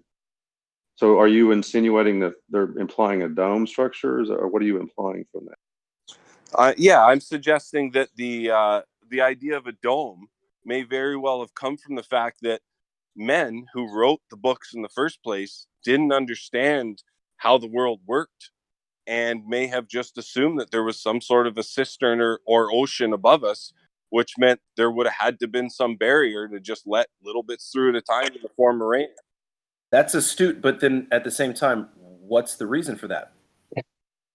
Yeah, if Well, I my might just say reason for something that real is quick. Genesis 1:20 that states that the birds we see flying out our bedroom windows are flying around in the open firmament of heaven. Oh, okay. As opposed to flying around in a vacuum of As space. opposed to Hold on, hold on, well, hold okay. on, hold on. Go on, Paula. I was just going to say the whole primitive people argument is a giant assumption of its own. I mean, we have plenty of evidence of very advanced technology in the distant past. A lot of what has been misinterpreted, in my opinion, of ancient megaliths, so-called, is tech very much like our own that was flooded for over a year and left to mineralize, and it became rock. So Right, I think that's a giant assumption to start from, that they were too primitive to understand the weather. Right, Yeah, agree. I I agree agree with with that that. totally. I don't want to try to speak. I feel like I'm speaking over people all the time, but that's Antiquitech, and we find it all over the place. There's a guy named John Levy, Levi, who does videos on like how you can see that there was some kind of technology in buildings and structures, architecture, that like it just looks like it was used for, not a purpose of just looking pretty. Like there's something else going on. And just like our 5G technology now, and harnessing electricity from wherever, buildings built a certain way anyway. So my point is, I mean, I could be wrong, right? I don't mean to cut you off, but like, no, you're don't good. they don't on the History Channel today they still say they can't, like with our technology today, we still can't recreate the pyramids in the way that they made them. In the way that, yeah, for sure. So Well, who are they we to say say that, but like, that dude, these guys are just? I mean, yeah, I know, obviously but they like say that. honestly, it's like, do you believe anything the History Channel has to say? No, absolutely You know not. what I That's mean? what I'm saying. But like, you guys watch you would Martin think Leaker? that, You guys watching Martin Say Leaker that at the again? moment? This is basically his pet subject, right? Martin Leaker, Flat Earth British. Oh yeah. That's what. Yeah, I like Martin too. He's great. Do you believe in the lands around the world, countries and the mountains? I mean, somewhat. Can Yeah. you see certain things in the mountains and in the seas and structures that are being left? Sure. I mean, what's the question? What are you I'm trying to say? I'm not on about buildings, by the way. That Okay. man-made. Oh, you're talking about mountains and other stuff. Yeah, in the mountains, certain mountains and certain structures of land are being left for us to left for us to deal with. Well, I feel like it's the same way with the building. What was there before. Well, then you go. There are no trees on flat Earth. This whole thing where it's like they're talking about silicone trees. No, I'm not on about trees. Okay. Look, I thought I'm on about certain things that are embedded in mountains. Embedded in mountains. What's that? Certain things that were here before our time that were turned to stone. Oh, sure. I believe that for sure. I mean, it's got to be something. So there were giants that were here. This kind of thing. We've. I feel like we've all maybe done a little bit of the research on this stuff, Yeah. right? Well, yeah, exactly. You're on the right track. Yeah. So do you believe it? Do you believe that? Oh, I believe it. Absolutely. Yeah, Without question. believe it. I mean, where it says they were giants in those days. In those days, yeah. It has to be. It has to be. There wouldn't be. It just wouldn't be that is such a thing, right? It's a thing. They're giants. Like how much culture is based around giant culture, right? The Jolly Green Giant. We got all this kind of stuff where it's like, well, why would you even talk about that if it didn't have basis in some kind of reality? You know what I mean? Well, exactly. But you go back to Sodom and Gomorrah, where the brimstone, and you can even see the brimstone now to this day. If you go in the desert in Sodom, you can see it, of the wrath of God in Sodom and Gomorrah. Wow. But you have to look at the structural geology of the lands, and there's certain things in them lands, and you got the flood, you got Sodom and Gomorrah. When did all these sort of wraths of God happen? We know the flood, Noah, we know Sodom and Gomorrah, but these relics are left in the mountains, and even in the sea, you can see them, and the putrefied or the turn to, molten stone, we can see it, but some people can't. So, is it Genesis 6? Well, it is. To me, it is. It's Genesis 6 sort of. But, you've got Sodom and Gomorrah later, and, it's everything's connected. And if you can't connect the dots, I don't know. I'll just say I agree when Paula says that it's just silly to assume that people thousands of years ago were just primitive cavemen. No. It's just... Yeah, that's right. That's right. To me, I just feel like it's silly, especially when they still tell us today there's technology we can't, or there are things we can't recreate. It's full of shit. Makes no sense. Yeah, that's silly. I agree. Do you know man has got stupid. Man has got. Have you guys seen that guy that can move? The ancients, they had all the knowledge, megalithic. and the knowledge is just being kept in little secret pockets. And obviously, if you go back in time, people have to populate, and so knowledge was, kept, and then as man, populated, the knowledge started, kept in certain groups, and the sheep went out to graze, and the knowledge was kept in certain communities. Simple. AJ, you know what the best part is to me is that people will say, "Oh, these people didn't know back in the day that they didn't know how the sky worked." Of course. So they just thought that rain was coming from a dome or something, and that's where they were mistaken. But yet today we're told that it's a vacuum up there. No. Yeah, no, I feel like listen, guys. So I feel like who doesn't know what? Beginning of time, the ancients knew everything. God told they knew everything. Absolutely, they knew the whole deal. They knew the whole deal. Yeah, everything, and then it went into that's why we got secret. So that's why they call them secret societies today. They've got the knowledge. Simple. That's true. No, sky vacuum. Sky vacuum, guys. Science, bro. Science. Sky vacuum. Why do you even know how to science, bro? Do you even know how to science? Hang on, I'll just go and get my lab coat. Exactly. That's all you need, apparently. That's right. And a belief. You got a Disney belief. You know what I mean? I don't want to change the subject, but I will. The Disney. So like they got the star going over the castle, right? It looks like a dome. You know what I mean? Yeah. What I don't know. I feel like maybe conspiracy folks are like all over that for maybe no reason, but also I think that that they're trying to tell us. But you know what? Russian vids got me onto all that about. Yeah, Russian vids, man. That's good stuff. 3 years ago, I was a bit dubious, and I not just this stuff that he's looked at. I've got on loads of other music videos, loads of films, loads of. Do you have an explanation for it, AJ? And it is. It's a consecutive programming of numbers, symbols, and everything through all the films, through all the music, everything is all connected.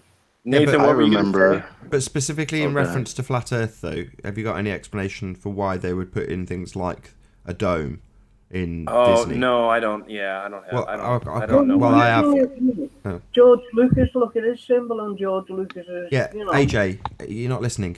Do you have any reason for why, other than just endless examples of it? It's mocking. It is mocking. You're right. Absolutely. Outright mocking to them who know.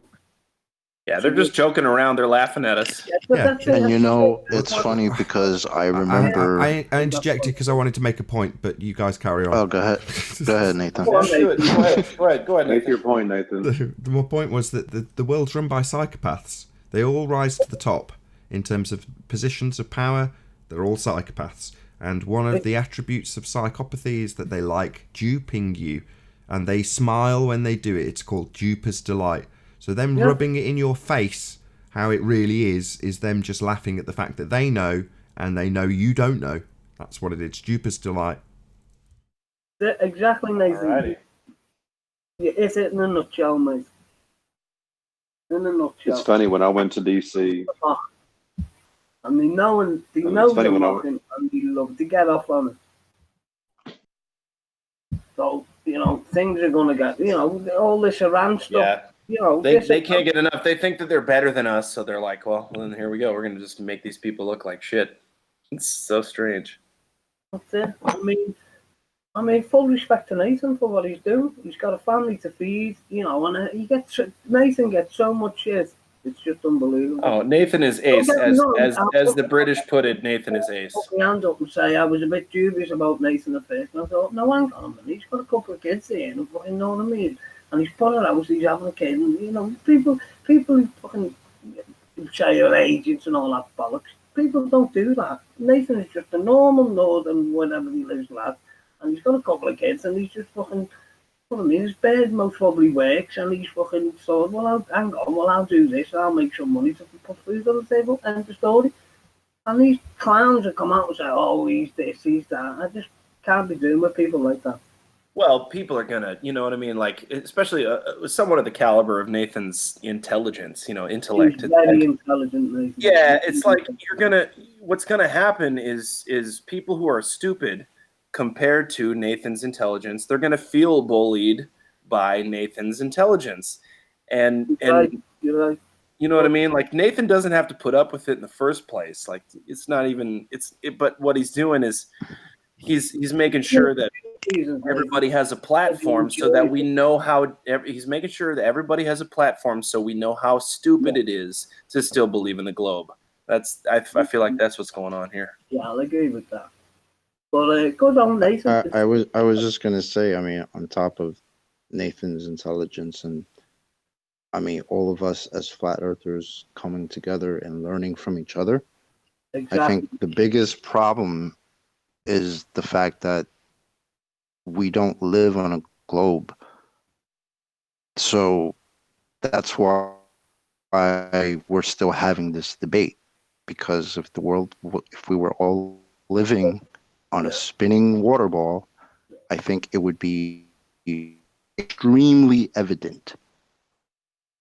Extremely. I don't think we would miss. Yeah, absolutely. There would be no question. There'd be no question. Instead, right.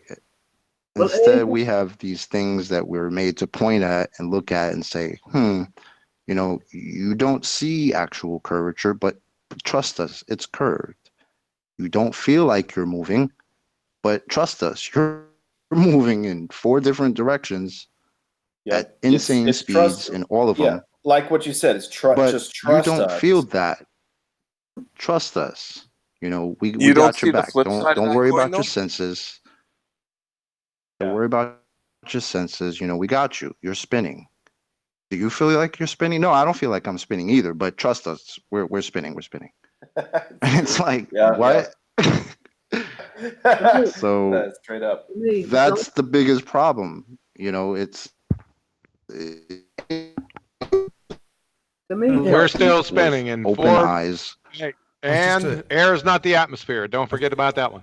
Well, I was just about to say I'm getting loads and loads of compliments, and I'm no different to anybody else. I mean, one person I would pass all those compliments on, credit for all high intelligence that he has, is John and Paula and Betty and the other people who are on BALLBUSTERS and do 90% of the work. Me, I'm pressing buttons behind the scenes. I'm not mega intelligent, guys. Just let's get that clear. Come on now. No. Seriously, most of these arguments we've all got inside us somewhere. They've got to be honed and put in a concise way. Well, John needs credit for that, not me. Let's make that clear. John's brilliant. Why don't we just say both John of you guys? Gets credit for that. John and Nathan are fucking destroying it. When in my statement, that's why afterwards I said, as flat earthers and all of us learning from each other. Absolutely correct. You know, because there are things we learn from Nathan, things we learn from QE. Everybody can learn something from everybody else. I'd love to see You know, John. you could even, I mean, to me, you can learn from even the ridiculous arguments from ballers, just to learn how their tactics are, learn what Well, they're yeah, going to say. you That's learn why how to most of us hone know in. where they're going to go. Exactly. You learn how to Exactly. hone in your own, like, your own ability to tell people who believe in the ball. You know what I mean? Like when they come on, it's like, all right, I'm gonna crack my knuckles. I'm gonna learn how to let you know how ridiculous what you believe in is, right? So it Well, feels like let's not let that point go. I want to Like when thank I my tell mom for people, having me. I'd like to thank Betty and Nathan for allowing me to put this stuff forward, but mostly I want to thank my mom for having me. Thanks. It's a great acceptance John and speech. Nate, have you ever baited them to come in and have a chat with the two of you? All credit should go to the Lord for me because I asked him. Don't you think? So let's not forget that. All jokes aside, John's like, all listen, blessing Lord. goes to the Lord.